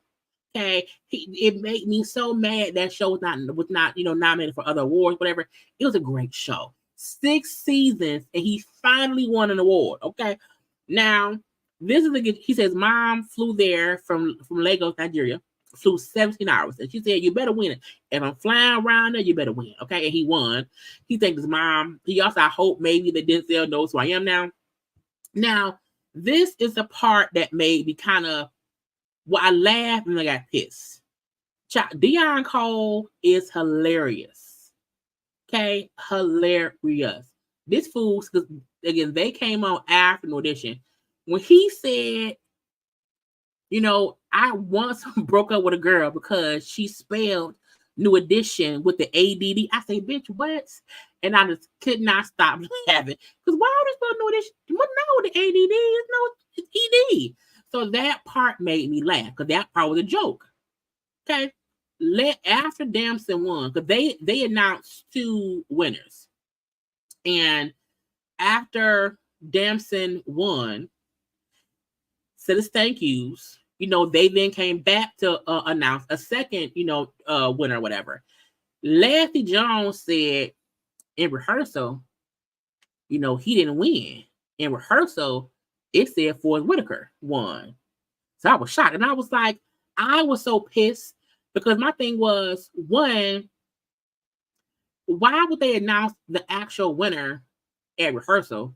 But 2, for you to imply, well, he didn't really win because Forrest wasn't here.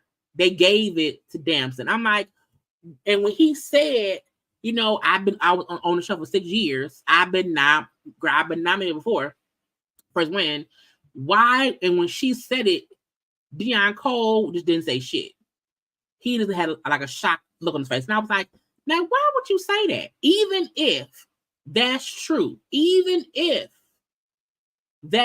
why would you say that on nationally live broadcast? Because to me, that makes it feel like Damson did not really win. You shitted on his win. It pissed me off. Because even if you joking, shut the fuck up. Okay, child. Oh, yeah. Even if he did not win, and even if, you know, something was, I was like, I just, you know what I'm saying?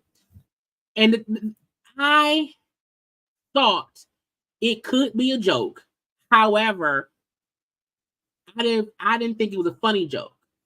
I feel like because we've had other war shows where the wrong person was announced and then take it back or whatever, I feel like that isn't a funny joke when that could be true. Because then folks can think, well, damn, did he win for real? You know what I'm saying? To me, that wasn't funny. That's just my opinion. I don't know. So I'm mad at her a little bit. If she was joking, ma'am, no. Like Dion Cole jokingly talking about how he dumped the girl for Hockey Spell Edition. That was fun. That was a joke. And yeah, even when she said it, Dion Cole's face was like he didn't like the joke didn't go off the right way. To me, you should never talk about, oh, the person we said won didn't really win. We, you know, before it was, you know what I'm saying?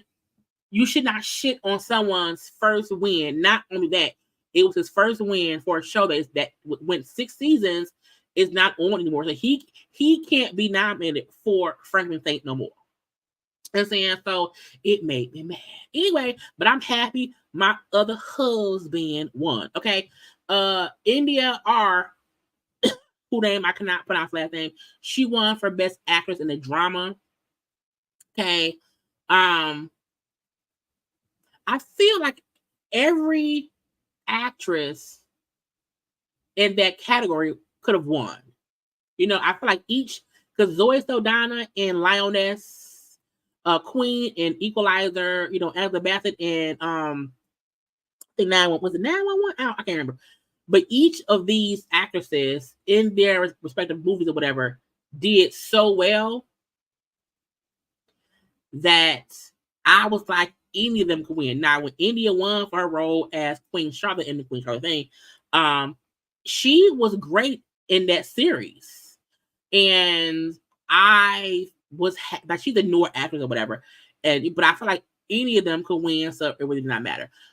We then had Usher. Was Usher? Yeah, Usher won for he got a president award. I'm like, is he the president? The president of what? I don't know. Like I say, he had over 50 million albums sold, over 100 million records sold. He's won 8 Grammys.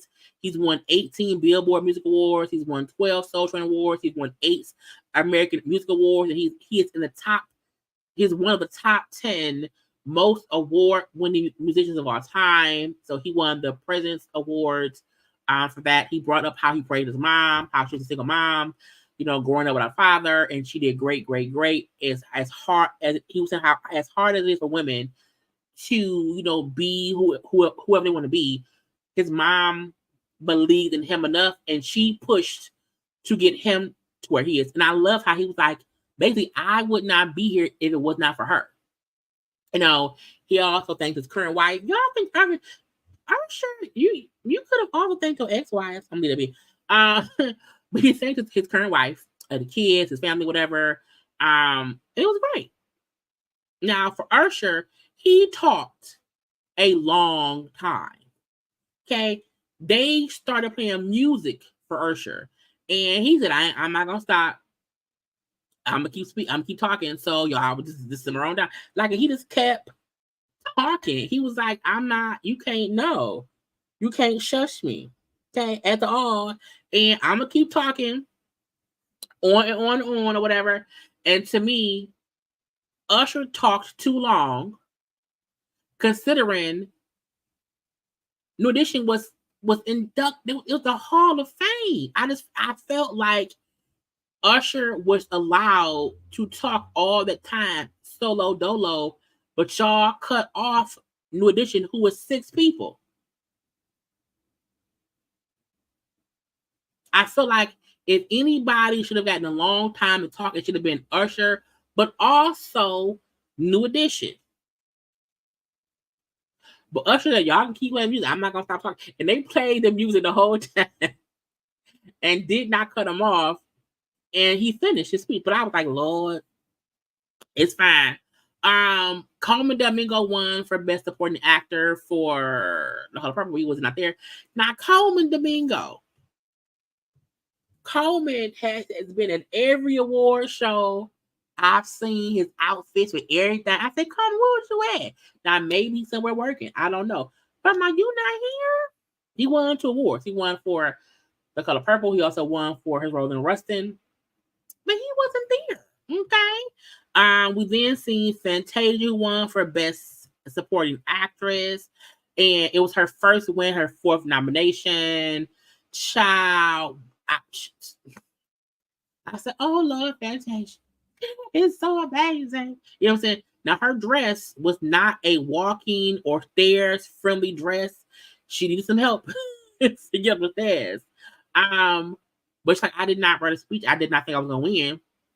You know, she talked about how she was scared to play Celie because, you know, she was scared a little bit, but she glad she played it.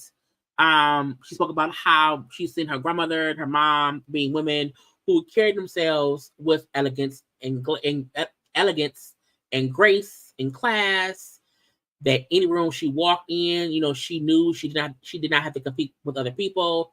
That even after all the shit her mama been through, okay, in life, her mom still kept God first and walked like a queen. And she's like, even in my own life, you know, if after all because y'all know Fantasia been through a lot. Okay. So hers, like even what I went through, you know what I'm saying, I will also do the same. And you know, just keep God first and be a queen. And she's like, I don't know what to say. She said, but she said, to God be the glory for all the things He done. Child, when Fantasia said that, it made me cry. I'm emotional to that, okay? But I feel like because she's talking about how much she's been through. And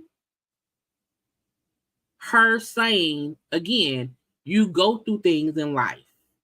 And all you can do is sing to God be the glory for all the things He's done. Because she, again, y'all remember, okay, how her life started out. You know what I'm saying? We've heard all, you know what I'm saying?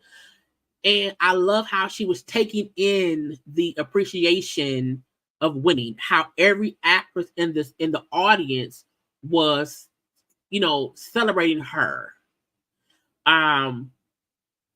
Again, to me, everybody in the categories are winners. You know what I'm saying? That's it. But I love that. The Color Purple won for Best Movie. And stuff. I love how all the women were up on stage. Of course, Danielle, Taraji, Haley. So you had, you know, young Celie. We did not have Sierra, who played, you know, adult Nettie. Even though we had Haley there, who played, you know, young Nettie. But Danielle Brooks spoke for, you know, the team. And I love how she said, like, you know what I'm saying? The movie was about family, trauma, forgiveness, and becoming the hero in your own story.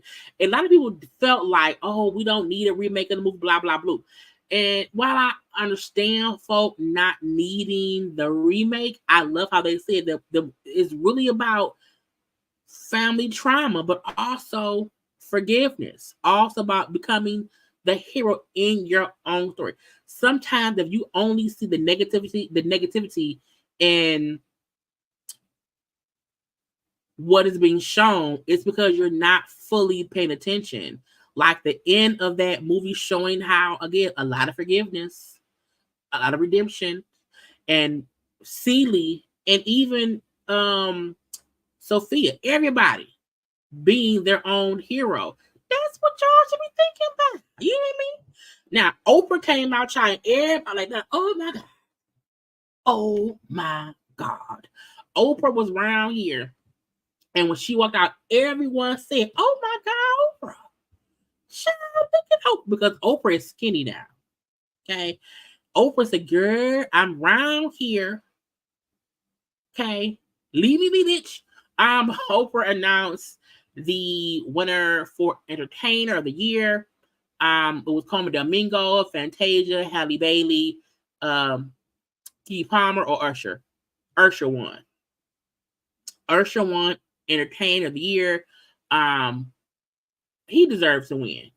You know, his Usher has had an amazing year.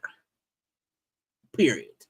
While Kiki and Haley and the Fantasia and Coma, Usher this has really been his year. Okay, y'all is messy. Y'all is messy. Y'all is so damn messy. Y'all is. I looked up. I was like, what is y'all? Child, why y'all not more? Now look.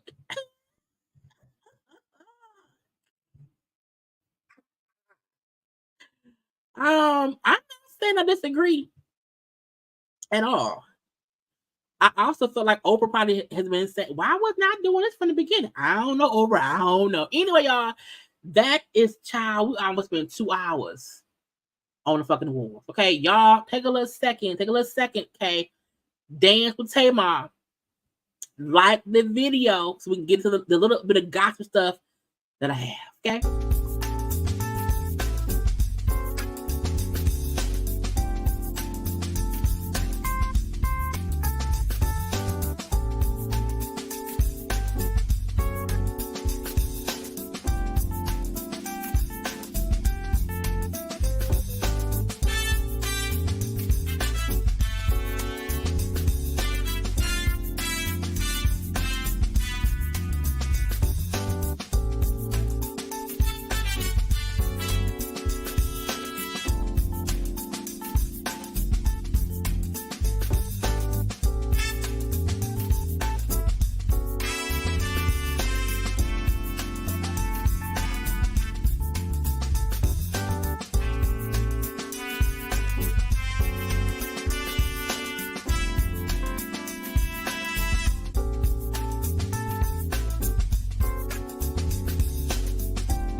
And we're back. Okay.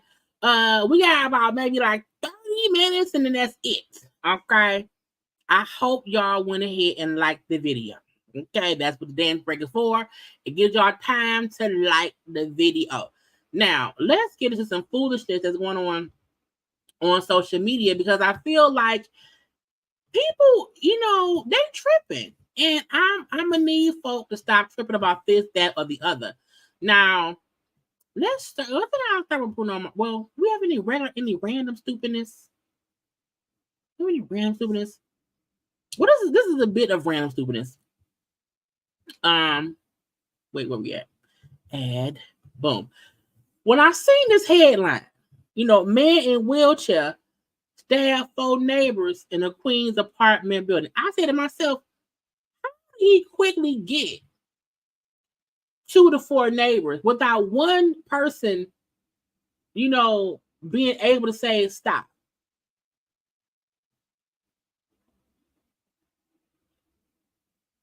Now, it say all the victims, they're going to survive. Now, they're going to survive. But I don't even want to watch the story of it all. I just feel like anybody rolling up to me, I'm going to walk away. Okay, I'm going to get away. You're not going to catch me. Not around here today. Not around here. Okay, so if you have a person around here who was trying to come at you and get at you and, poke you, how? Because even unless you just walking down the hallway, well, he can't walk down the hallway. Look, let's just listen, because I don't know.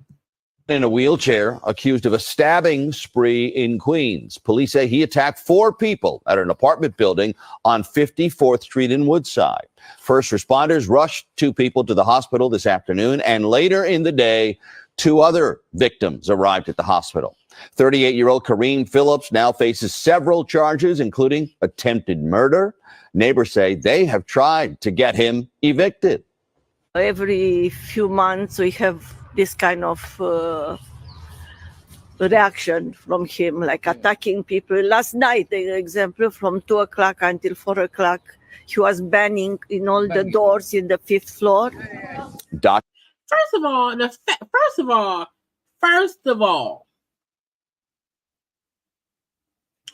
you not gonna be rolling around the apartment building complex poking people. Okay, I'm gonna push you out your wheelchair and child. Look. If you riding around in your wheelchair, poking, someone needs to take the wheelchair. Okay, take his wheelchair from him. Okay, push him over a little bit, because he is being a menace to society, and that's not what should happen. If YouTube knocked out, come on back in. I'm still here. It's like, how? And if the person in the wheelchair is banging on your door, just don't open the door. Or open the door, put a broom up. He can't get through it. You know how close somebody in a wheelchair has to get to you to effectively stab you? Like, why would you let them get that close? And if he's an erratic neighbor, sure, you can't come near me. Girl, I said the stupidness of it all. Okay, not today, not on my watch. So I want to get into this. Okay, I had saw this post maybe 2 days ago. It was a woman saying that her membership at a Planet Fitness had been revoked because while at the Planet Fitness in the women's locker room, she took a picture of a trans woman in the restroom who she felt like should not be there. Okay. Now, y'all know I'm trying to scroll and find the lady post to see what she said, because she said a lot. And when I first saw the lady post, I said to myself, I found it. So I want y'all to hear what she said first. Okay. Wait, hold on. Good morning at 8 degrees below zero in Fairbanks, Alaska. Alaska? Day 2 of Planet Fitness Saga. I came in Monday. There's a man in the women's locker room shaving. Now, when I first saw her post, I said, a trans woman may have to shave. Because again, initially I did not see who she's, and I thought, is this somebody who does not want to acknowledge somebody who's trans? They look female, but maybe they shave a little bit. Okay, a little bit, whatever. I thought it was a person who just did not want to accept a trans person. Okay. A little girl sitting in the corner. She could have been 12 years old. I don't know how old she was. In a towel. Kind of freaked out that there's a man shaving in her locker room. Well, now when I heard that part, I said, oh Lord. When you bring in, okay, it's a young girl around 12 years old in her towel in the ladies' locker room, and she's confused and scared because why is a man in here? I said, okay. I said, however, but if they trans, what's going on? Well, I was offended. I took a picture of him and I asked him, why are you there? You're a man with a penis. Why are you in the women's locker room? And he justified by saying, I'm queer LGB. And I said, you shouldn't be in the women's locker room. Well, I left. And as I said this morning, I got canceled. Planet Fitness is defending the man in the women's locker room, the man with the penis. So initially, that was all I had saw. And y'all know how some people like to be phobic and does not want to acknowledge somebody who was actually trans, who was actually transitioning and looks like a woman. They may have a penis.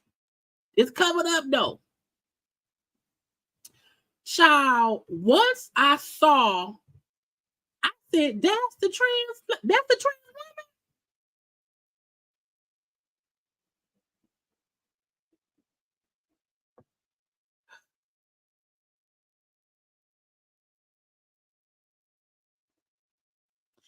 Y'all know I don't knock nothing. I am a supporter of the LGBTQIA community. Whatever, do what you do. Fine by me. However, no.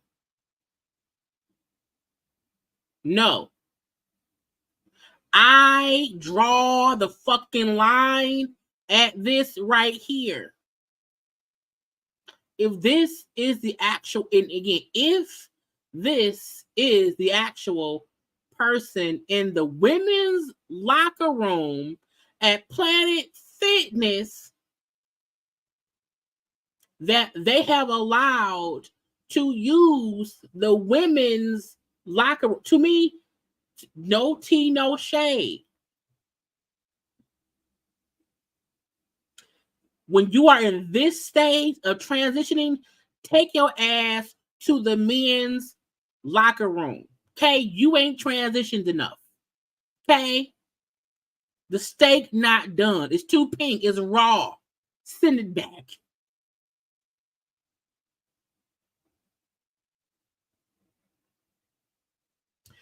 And there is a difference between a person who was actually transitioning, who, if I see them in the locker room, I would not, okay, whatever. You know what I'm saying? They are actually, that is not, no. You have not transitioned enough for you to start using a female locker room at all. Even if you identify as a woman, until you look like one, until you have actually transitioned enough to where, okay, no, you're really transitioning. You see your, okay, cool. Sir, get your ass out of here. I would have had the same reaction that the lady did. Like, wait a minute, what is this man doing here? Because true tea, most people who are transitioning don't even use the other restroom until that's what they look like. Period. So I'm also pissed at Planet Fitness. I feel like I understand their rule that if somebody is transitioning, okay, if somebody feels like they are female or vice versa, and they want to use the other restroom, you have to fit the bill. And the fact that some people are going to use this as a way, because look, not every person who's in the LGBTQIA community are these people who we have to protect us from the, not all. Most of the time, the people we have to protect people from ain't even in the damn community. But some people can use that. Because why, man, sir, why are you in the women's locker room?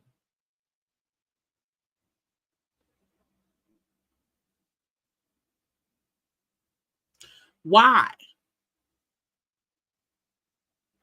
Nothing about you even look like you want to transition. Not nail part. And this is a get you gotcha. there is a difference between people who like to say you don't look womanly at all, or you look bad as a woman. There's a difference between that versus saying, sir, you have not transitioned. So no one should be, I never feel like I cannot say this makes me uncomfortable. I will never, even in my support of LGBTQIA people, you will never get me to say, well, we can't say that he's not. Fuck you and your bus. I'm riding over you. Okay? I'm not afraid to say something because, oh my God, they might cancel me.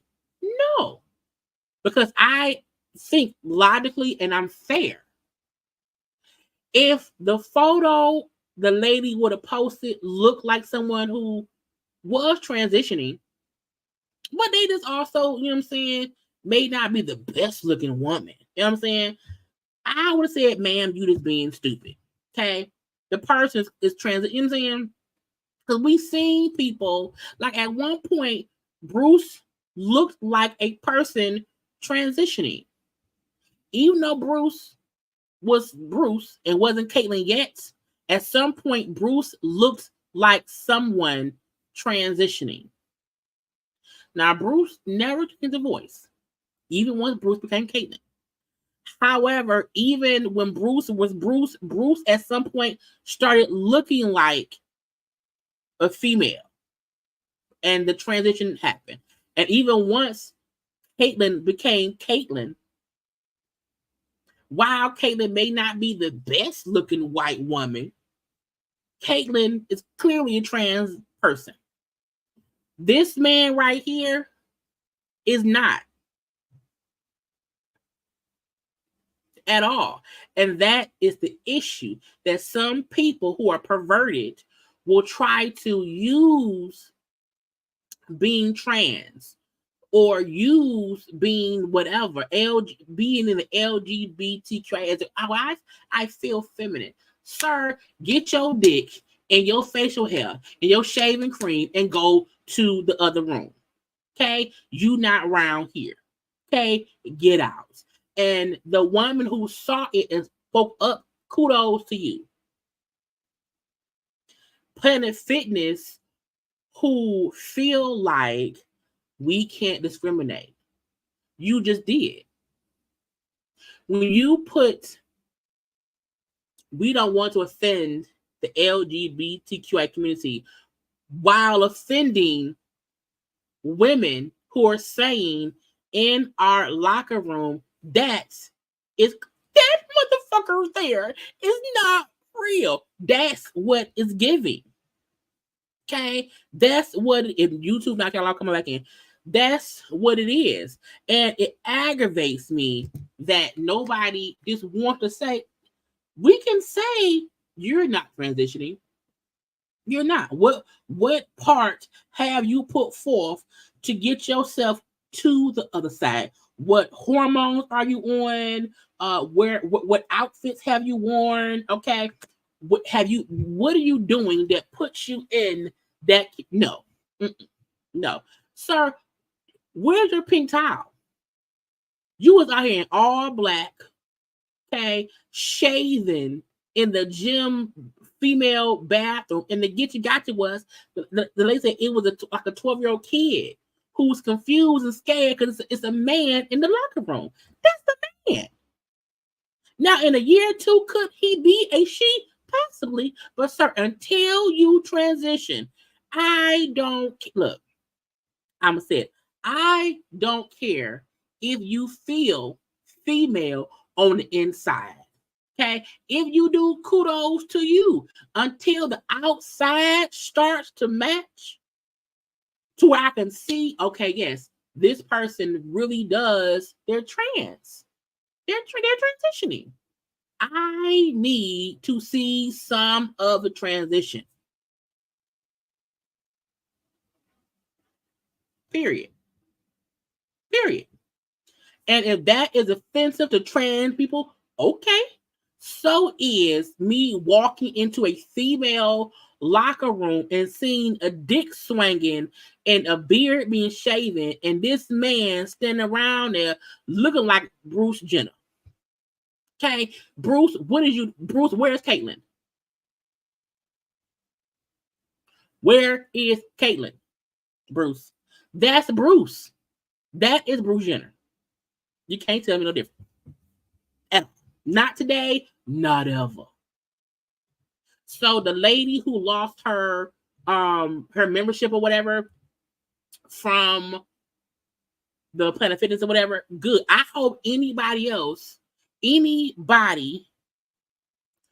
male or female, gay or straight, who understands that this is someone using the LGBTQI community to,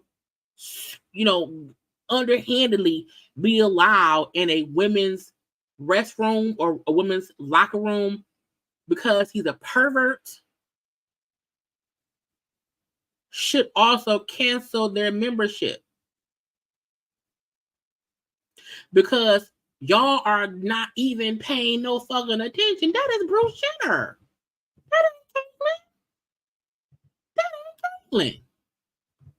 Now, if Caitlyn walked in, and wanted to use it out, okay, fine. That's because Caitlyn is Kate. I think Caitlyn cut her penis off.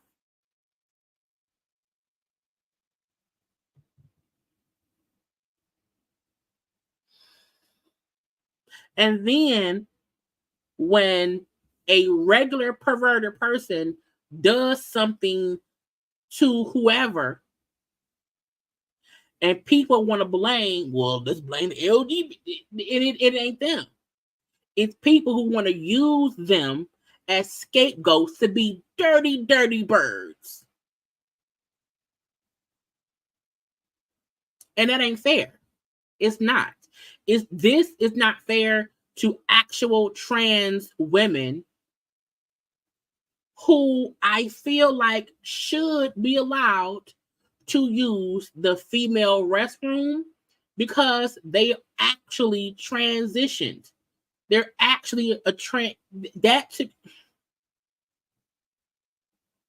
I don't mind it. And you don't have to be the most beautiful of women, but I do feel like you need to actually be transitioning. Okay, we've seen many women who are trans and they live their life. This right here is not real. He's not real. Not. And boom, look, boom. A person who was born male who is transitioning to female, before they look feminine, they would not go into a female bathroom. They use the male bathroom.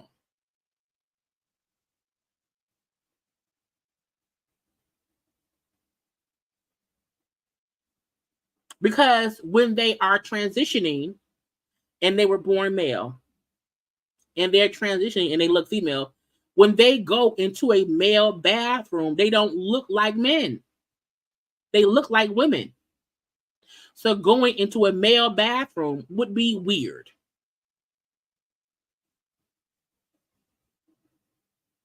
We don't see this gay women who are studs in men bathrooms.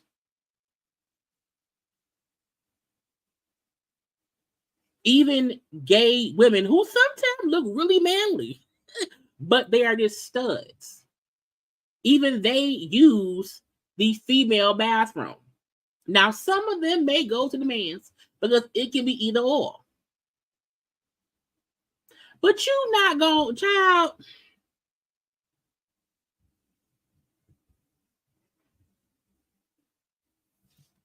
So if you have a membership to them people to Planet, cancel it immediately, right now. because they on some bullshit. Okay, and not on my watch.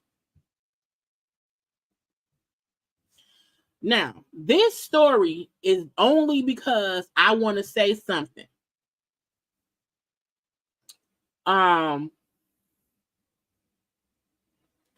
This is a very sad situation. I also want to say, and I'm gonna say this real fast and move on. A lot of jobs do not allow earphones at the job, you know.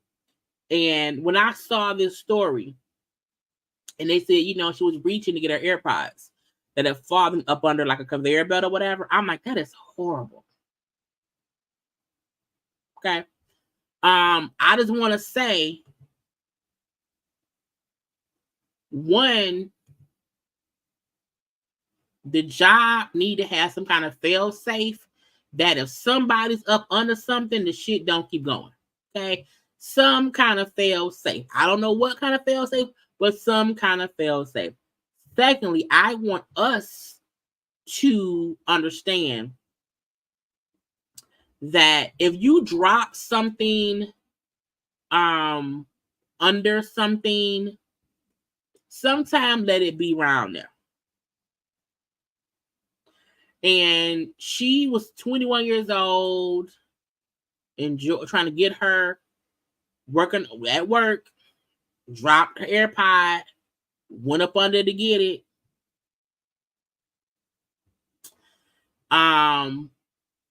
It said what she worked at a company that manufactures electric and gas powered golf carts. Her AirPod dropped up under the thing around 9:45 p.m. and they were not able to get her out because she was pinned. And I'm like,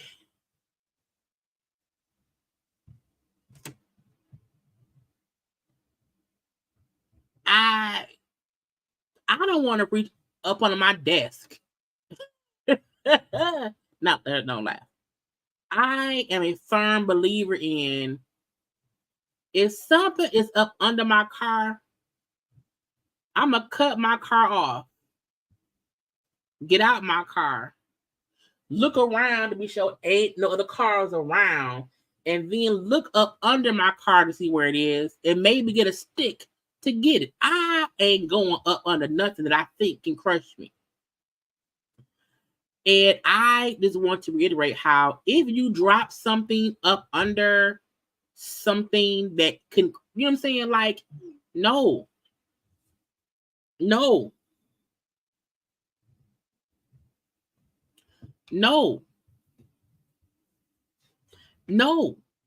And it's so unfortunate that it happened to her. I'm sure her family gonna probably sue. It's gonna be something about how, again, some safety measure that, you know, she should not have been able to be stuck up under there, but the get you gotcha could be you wasn't supposed to be up under there. If you drop something in something, sometime let it be. Sometimes it's safe to let it be. May she rest in peace. Because I was like, that is insane. That is crazy. Speaking of crazy, child, how the hell is Bruno Mars around here owing $50 million in gambling debt? I said, you just keep spending the monies. Now, y'all know he had a residency down there, whatever. Okay, they like, look, he was gambling all the money away. All of it. He owed the people. Okay. That is crazy. It say one Las Vegas insider told the publication that the 15-time Grammy Award winner has been known to rack up large debts at the poker tables and more. They think his debts have gotten as high as $50 million. MGM basically owns him. They said that he makes about $90 million per year off of the deal he did with them But because of the debt he has to pay back, he makes about 1.5 mil per night. Meaning he ain't getting supposed to. I was like,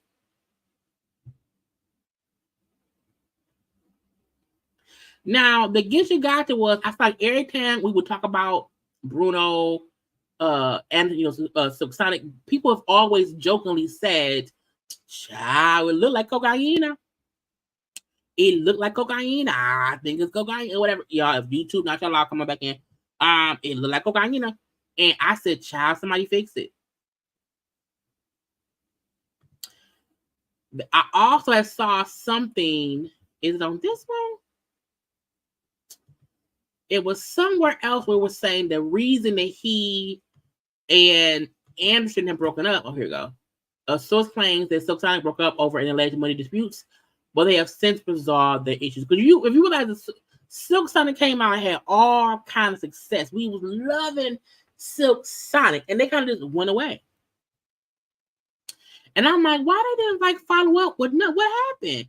So if them saying, they were feuding about money, because again, I said, first of all, if your partner around here gambling all the money, it ain't fun no more. Okay? You can't be out here gambling all your money away, which is also kind of gambling my money away, because if we in a deal, if you owe somebody that I could possibly owe to, and I don't have time for you co-signing or signing anything that would get me hooked on the line for more money being owed. Okay, get out my face and go to Gambling Anonymous or whatever, because not today, Satan. So if Bruno really does have a gambling addiction to where he is in debt, and look, I feel like anybody that has more than, let's say, 100 grand of debt. Let's say 100 grand of debt. When you get to owing millions, not even hundreds of thousands, when you are playing and you are gambling, you owe tens of millions of dollars from gambling, that is insane. I do think it's easy for folk to get into debt, especially now because everything is so expensive now. You know what I'm saying?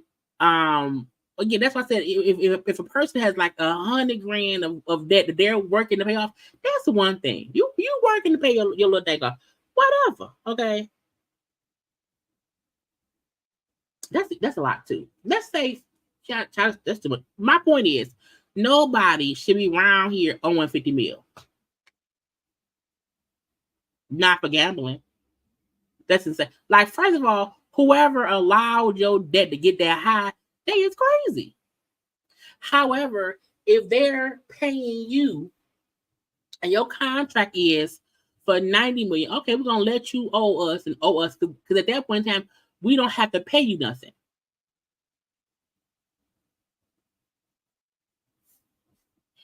Child, whatever you got going on, I hope you fix it. Child, what was I supposed to talk about? I done forgot, Lord Jesus. I did Bruno. We did the patches. Oh, let me get to Amanda. What up? Let me get Diddy. Diddy. Where is Diddy?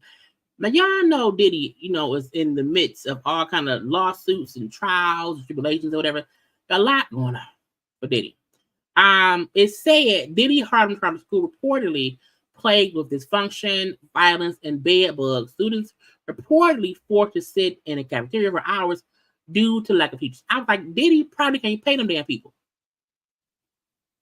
Now, since the school has about 500 students, from grades to 6 to 12, they're Black and low income. It was supposed to be a beacon of light in the city's education system or whatever. But I feel like sometimes it's only so far. You can be famous and you can want to open up this and that and that and this all you want. If you don't know how to make it successful, it ain't gonna matter at all. And if you don't have the money to put into what you need to put into, also, who the fuck told Diddy to open up a school? It's one thing to donate money to some organization who knows how to run schools. Diddy can't run the goddamn record label the right way. Okay, Diddy ain't. If you think about it, Diddy doesn't really make people money. Diddy makes himself money, and then you have to make your own money from being around Diddy. So I don't know why anyone thought Diddy would be able to run the school properly.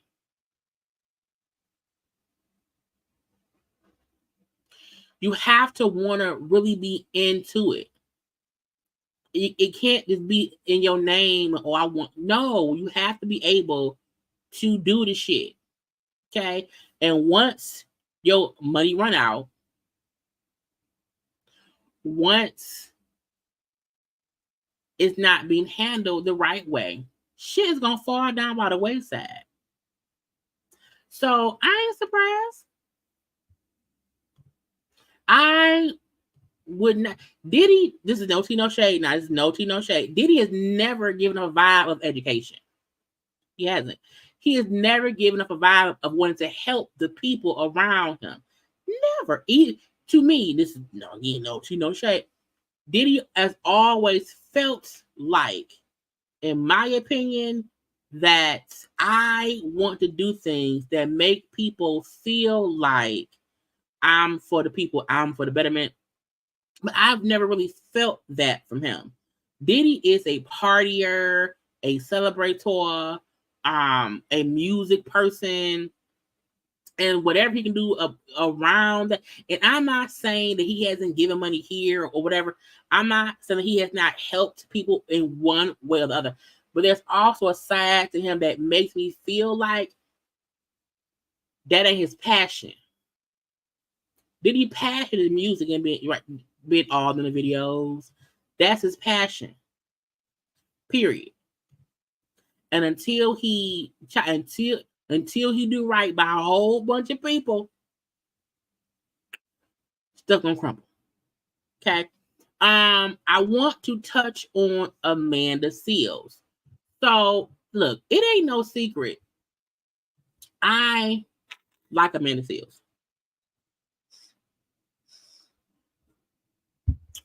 And I understand that some people don't. However, I feel like if you don't like somebody, you don't have to pay them any attention. However, what I don't like is when folks try to act like the person is a nobody. So Amanda was she posted this on her page. And of course, it was picked up by the blogs. I just want to say something. If it wasn't for y'all, I would really. And again, she's on her Instagram page talking to her supporters, her followers. That's like if I'm up here talking to y'all because y'all like me, and I'm saying I'm so happy and thankful for y'all for helping me feel heard and seen, because I don't feel heard and seen in other spaces that I occupy that do not want to acknowledge me. It's the same thing. When people is around here talking to their supporters, it aggravates me that blogs pick up what they say, post it, and people get pissed as if she was talking to them. And I don't know what she was doing. If it wasn't for y'all, I would really think that I ain't doing it. Because the industry I'm in does not recognize me. And to be clear, I'm speaking about the Black spaces in the industry I'm in, because y'all know I don't give two damns about any of these other spaces, but the Black spaces is what I'm referring to, which is largely in part why I've realized like I need to shift out of this industry. You know, like I don't get invited to Essence Women in Hollywood. I've never been invited to the NAACP Image Awards. I've been nominated for an Image Award. Never been invited to that. So you nominate somebody for the award. Why would you like, don't nominate me if you don't want to invite me? You know what I'm saying? Don't nominate me if you do not want to invite me. NAACP Image Awards. Never been honored at Black Girls Rock. Like, I've hosted these events, you know. If I can host these events, why am I not invited outside of hosting? I'm saying, I literally hosted the BET Awards in 2020 in my house, and I was not invited to the BET Awards since. So she's only giving examples about her saying, I don't feel seen in the same spaces I occupy, even though I'm occupying space in these Black spaces. I am invited to host, I am being nominated or whatever, but I'm not being invited. That's weird to me. So I just want to thank y'all for always reminding me that I really am valuable, because the game and the industry that I've been in has never let me know. And what she says really resonates with people, with me, because I tell y'all all the time, I do this for y'all. You know what I'm saying? Because you can occupy a space and you never feel appreciated. And the only people who appreciate you are the folks who support you. A lot of YouTubers don't feel supported by YouTube or by Instagram. You know what I'm saying? Because a lot of times, even though you do great work, you're not acknowledged. And people don't like Amanda, which I feel like people don't like her because she does not allow them to walk over her. I do feel like she has an abrasive approach sometimes when she's pissed, but so do I. And she refuses to dim her light. She refuses to dim her shine. And it aggravates me how people don't like her. So once the post went viral, because again, the blog posted it, she went on her page to kind of just elaborate a little bit with what she meant, because I also tell you, I said the blogs will pick up something just to be messy. And we can't act like we don't know. There are some cliques that want you to go along to get along. And sometimes, you know, people don't click past clicking, and shit stop clicking and you move on. Amanda is an acquired taste. However, if you really watch her shit, she's really for the people. And she will call shit out and she'll not feel bad about it. But people like to make her feel like she ain't shit. And I'm gonna show you what she said. It's quick though. Oh, there's like a plant. I just want to come on here because I need y'all to know something. Like, I have never like made a video and been like, yeah, they gonna post this. They gonna post this. So every time that they do that, I'm always like, oh, wow. Cause I just really be here with the phone. Maybe it's because I'm an only child or something, but I really just be here with the phone and I'll just say something and I just move on. And so I really be shocked when it's like, this is a thing. So imagine my surprise. Nonetheless, I just wanted to clarify something because I feel like this post that I made about, you know, not being invited into Black spaces, the real thing that I wanted to be received from that was that it's y'all that matter. It's y'all that matter. Like, that's what I really wanted to be received from that. And I guess my delivery did not do that effectively. But that was really the point of my video. It was to say thank you all. And I meant that in a very literal way. Like, so the reason Chris has his own personal issue with Amanda. because of when he worked with her from before. However, I can't base me liking Amanda for her on social media, whatever, to them being friends. I always feel like everybody won't rock. You know what I'm saying? So I fully know Chris has never said publicly what their beef was. I know something happened to where he felt like she talked to him crazy, I believe it was. So for that reason, he said he does not like her. And it happened, I think it happened years ago. So I feel like Chris's opinion, not that it will be biased, but Chris's opinion on her is his opinion. I can't say, well, because Chris don't like her, I don't like her. And because Chris feels that way about her, then you know what I'm saying? Like, Chris has already vocally spoken his piece on his own page. He's talking about it on Pop Rose. So, you know, but that's his opinion. The same way, that's how Chris feels. We can't act like they're not people who like Amanda. So there are people who I've seen speak about Amanda who like her, who don't have the same opinion that Chris has. So that does not mean that Chris's opinion isn't valid in how he feels. It just means that's his experience. And too many times I feel like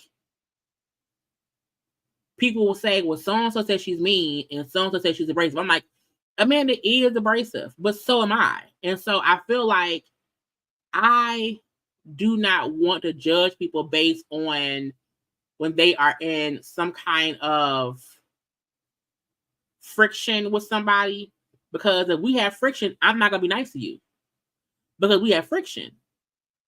You know what I'm saying? So I feel like some people don't like Amanda, and that's fine, but I am not one of those people. And I also choose to not allow anybody else's opinions to make me feel like, well, I have to not like her. I can say that I don't know her personally, so I don't have a personal issue with Amanda. Chris knew her personally, you know, so that's Chris's experience, but that's not mine. Thank you all, because it really is an awakening when you come to understand that, oh, it's the people on the ground. Like, it's the people that see you and say, like, yo, keep going. It's the people that leave hearts here. You know, it's the people. Like, that's really what is the most important thing. And for so many creatives, we don't understand that because we have been so pulled into this, like, idea that we got to be trying to please these people, that you get caught up in, like, trying to please those people, not really understanding, like, they not it. It's us. It's y'all. Like, they not it, you know? And so that's really what I was trying to get across. And I think, like, the part that kind of aggravated me was her point was she was thanking her fans. Amanda going on her thing and thanking her fans and saying, even though I've been in this industry for a while, and I've done a lot in here, I'm not acknowledged in those spaces. However, I thank y'all for not making me feel like shit. And that's how it is a lot of times, where people feel shitted on. And their support group is their fans. So I think her point was, I'm talking to my supporters and saying, thank y'all for helping me not feel like shit, which then goes on the blogs, which makes people who don't like me feel like I'm complaining, and I'm not. And I'm like, nobody would ever make me hate Amanda. Is she always right? No, she isn't. But I like her. I know, like, some people are like, well, I don't understand. It's like, you don't care what people think, but you want to be invited in their spaces. And it's like, well, two things can be true at the same time, right? Like, you can simultaneously be like, I need to do what needs to be done. I need to say what needs to be said, while also really feeling like, damn, it's unfortunate that these spaces that benefit from that type of ardent challenging of systems. Child, thank you, because some people don't.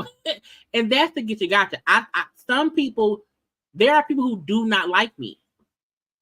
some people do not like me because of how I think and how I talk and how I express myself. And they let me know that they don't like me. They like my channel, my opinion, and blah, blah, blah. A lot of times, I am like Amanda, to where I'm like, well, damn, I'm a good person. I'm not perfect. You know? And so I think that may also be a reason as to why I can see Amanda, because some folk don't like her just based on her being opinionated. And that's why I try my best to be fair, you know, and hear both sides. You know what I'm saying?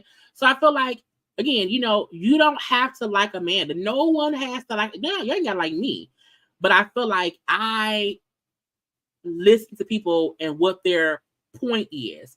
And some people who don't like Amanda did not even listen to what she was saying and just went to, oh my God, oh Lord, I don't like her. And I'm like, but what did she say? I have to sometimes listen to folks I don't like, just to be fair. And I'm like, if anybody would have noticed, her point was she was talking to her support, like, but no one cared about that. Why? Because y'all don't like Amanda. Why? Because some folks say she's difficult. Because some folks say she's an asshole. I'm an asshole too sometimes in life, in real life. I have my moody asshole moments. I'm never malicious about it. And I also feel like a lot of the shit that people say about Amanda ain't even recent shit. But that's just me. But yeah, you know, some people don't like me and my opinions, and I'm like, that's fine. And how Amanda says how, you know, sometimes people want you to do things a certain way just to be whatever, and you like, nah, fuck that. And then you become the outsider. That's why I say everybody gonna have an opinion on how a person is, but however, we have to sometimes say, well, do I not like so-and-so because they actually did something? Or has so many people said they don't like her? Has so many folks said she talks too much? Has so many people also, let's be honest, misrepresented things she said, and some folk only read headlines, and so to them they don't like her. That oppress it. It's unfortunate that those places don't, like, shut up, Michael, that those places don't see, like, the value in what you do to enhance those spaces. So, I don't know. Police protection. So, that's what I was saying. I'm going to speak more to this tonight on the Small Doses bonus episode. You can subscribe to my Patreon, and you can get our weekly Small Doses bonus episodes where I keep it very, very real. And some folk don't want to do that. Now, again, nobody has to like her, no one at all. But what I can appreciate is how after this post went viral, and after folks like, oh my, you know what I'm saying? I like how the shade room's like, first of all, let's not act like Amanda has not been in the industry doing things for a while.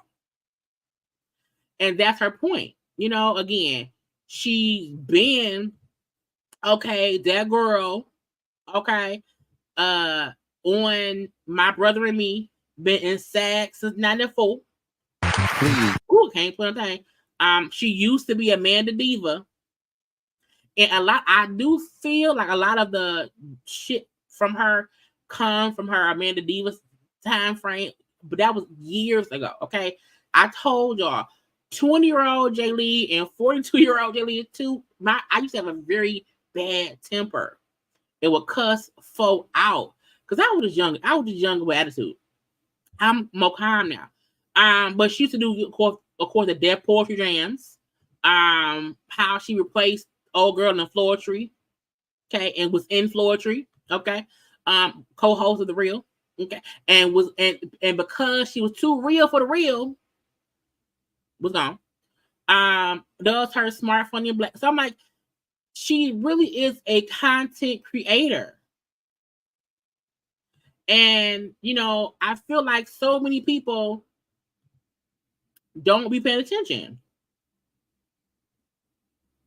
It don't make you perfect. It does not mean that it does not mean that in life she may not have rubbed people the wrong way. However, I can't speak to her personally because I don't know her personally. I can only say I like Amanda, and sometimes she can be wrong, but I don't understand why folk like to make it seem like she is a problematic person in the world who we need to just ignore for life, and then, you know, be like, what? I don't get that part at all. I don't. So when she talk, I listen. And I see what is she meaning? What is she talking about? What is she saying? What's the point of it? Is she talking to me or people? If I only seeing a headline that people are pissed off about? That's why I always say, y'all, do your own due diligence.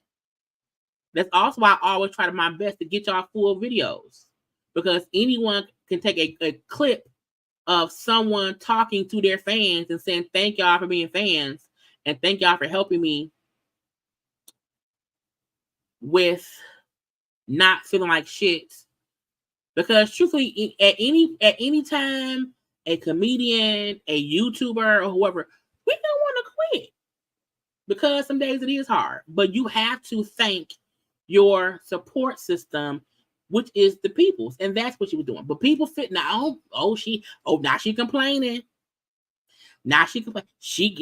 But why should she not question how would y'all ask me to host something but not want to invite me to the event? That don't make no sense. It doesn't at all.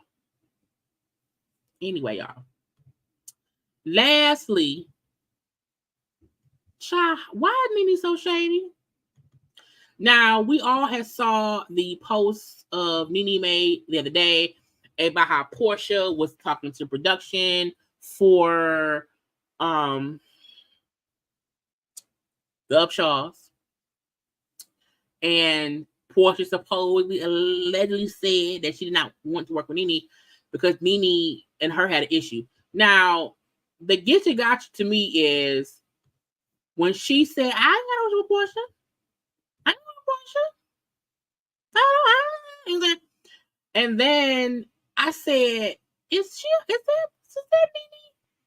And Nene and Simon is some lady? Now, while Simon, let me find it. I gotta find it, y'all. While Simon posted this saying, my Hebisha? I don't know. My Hebisha sis, Jasmine, whatever, keep winning. Very proud of you. I said, Simon out here trolling. Okay. Simon out here trolling. My thing is, sir, if me and you, broke up, now on this thing right here, he also added on, keep winning, very proud of you, but also said, been my friend before the BS. Sir, why you ain't post her? This be the get you gotchas. People act like we don't have common sense. Even if that lady been his friend, why we ain't see you and Porsha and her hanging out? Why we ain't see you, her, and Porsha, if she been your friend from before, why we just now seeing her? Why we don't see you hanging out with your men friends? Why not?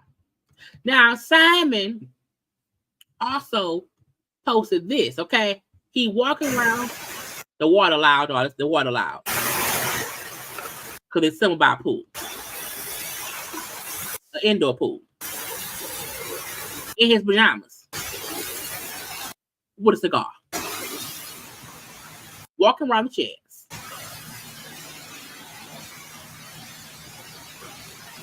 Now, the fact that Porsha taught that man, hey, I need you to be around here, and this is how you create content. Okay, you have folks follow you with a phone and hit record, and they can record everything. Because he's not at home. He's not at home. Okay, you are at a resort somewhere that you paying people and recording yourself walk around their establishments in your flip flops, your silk pajamas, and a cigar.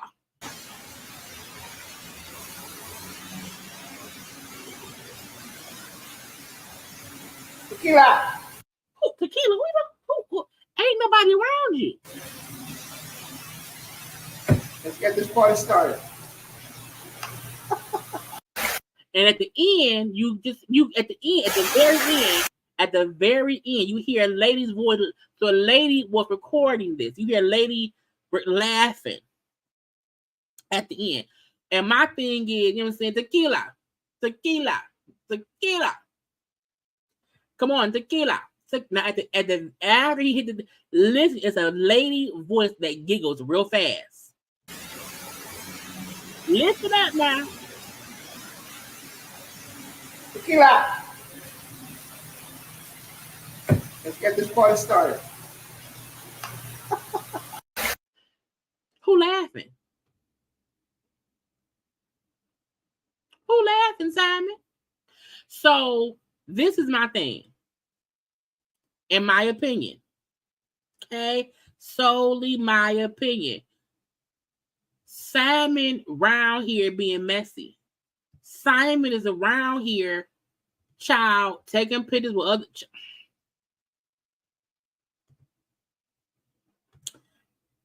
fire. I feel like what?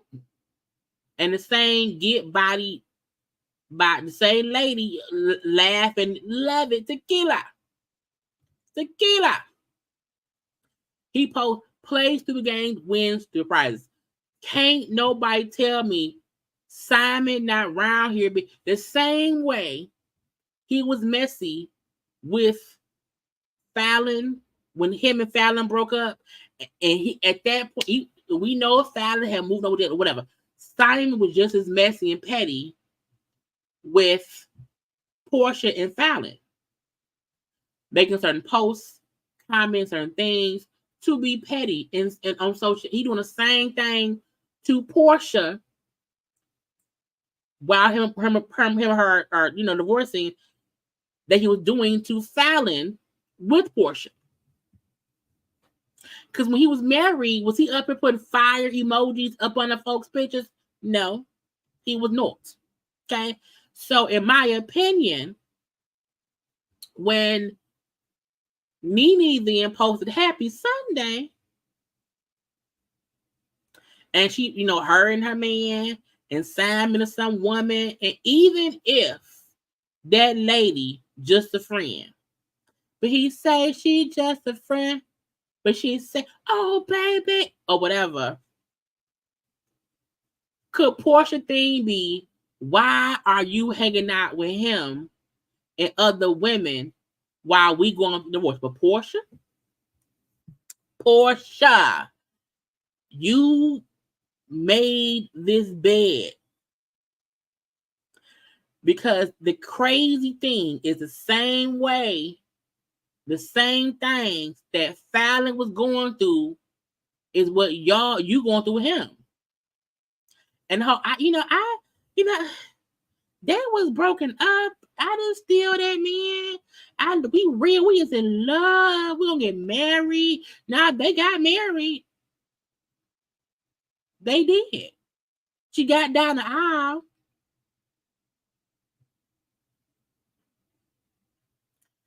I still wonder, could Porsha issue with Nene be, I see you, your man, with my husband, my future ex-husband, and him and his women. So I have an issue with that. I don't want to be working with you when in my personal life, I know that you and your husband is hanging around my future ex-husband. Now y'all know they say Y'all know they said thank you, Keisha L, for super chat. I don't feel bad, Porsha. She did it too, and she did. Now what Porsha going through assignment? That's on Porsha. That's on Porsha. Okay, but my only question is, could this be the reason she said I don't want to work with Nene? Because in life, she know Nene and Yoni is hanging out with Simon and whoever Simon fuck around with now. So to me, it's gonna be Nene versus Porsha. Now we're not gonna see none of it on TV because Nene and Porsha would never be on the same show. But I do wonder if when they start filming for Atlanta, if Porsha gonna speak on, because Porsha gonna have to discuss the divorce. And somebody better ask her, girl, why you don't want to work with Nene? What happened? Is it because of Sammy? So a part of me wonders, will Porsha put this out on the show? Because if she do, Nene will have to reply to it on social media because she can't reply on the show. She not on it. Simon is dirty work. And because Porsha was Simon's, I think, 5th marriage. I think 5th. And to me, this is just his MO. This is what he does. This is what he do.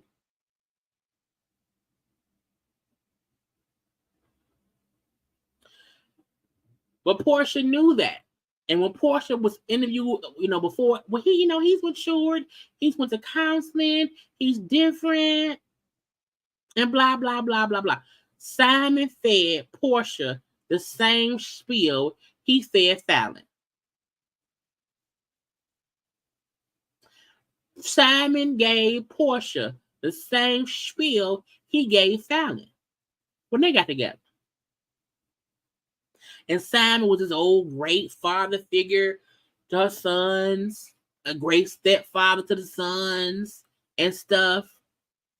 Okay. And all that shit. And then him and Fallon broke up, and we ain't seen not hide no hair of Simon with them kids. The same way we're gonna see not hide no hair of Simon with PJ. Because Simon is the true villain. Porsha is also a villain in training because, ma'am, you put yourself in this position. But to me, Simon is Legion. Simon is Legion. He feed these women these lies and these lifestyles, and then about a year and a half later, maybe 2 years, is over. Porsha marriage to Simon was shorter than Fallon's. And even though Porsha was the one to file for divorce, either way it go, the marriage still ended the same way that we seen Simon and Fallon. Porsha made her bed, and I'm not saying Porsha's a victim in her and Simon stuff, but I can understand if me and you was cool, and when me and my man break up, I see you and your man hang around him and his new women's. I don't want to hang around you. Because it make me feel like, did you know he was around here cheating on me? Or allegedly cheating on me? Did you know? I don't want to work with you. Not today, not ever. Anyway, y'all, that's it. That's all I have. In some kind of way, y'all, this ended up being a goddamn 3-hour tour. I am tired. I forgot today was Sunday. I was so wrapped up in it being my nephew's birthday. I forgot today is Sunday. And I have to go to work tomorrow. Okay. So hopefully something will happen tomorrow for me to go live about. I'll be live tomorrow night, 9 p.m. and stuff. Okay. I hope y'all had a good time. Y'all enjoyed. I appreciate everyone who watches my videos. Okay. I appreciate y'all, because some days, just like Amanda said, you want to say fuck it and quit, but I don't. Okay, y'all are the lights of my lives. We will see what happens later on. But yeah. Like, comment, share, subscribe to my channel. Okay, become whole JayBird. You can follow me on social media at JayLeesCorner on IG, Twitter, and TikTok. I have to go until tomorrow. Y'all be good. Be safe around here. I love you all.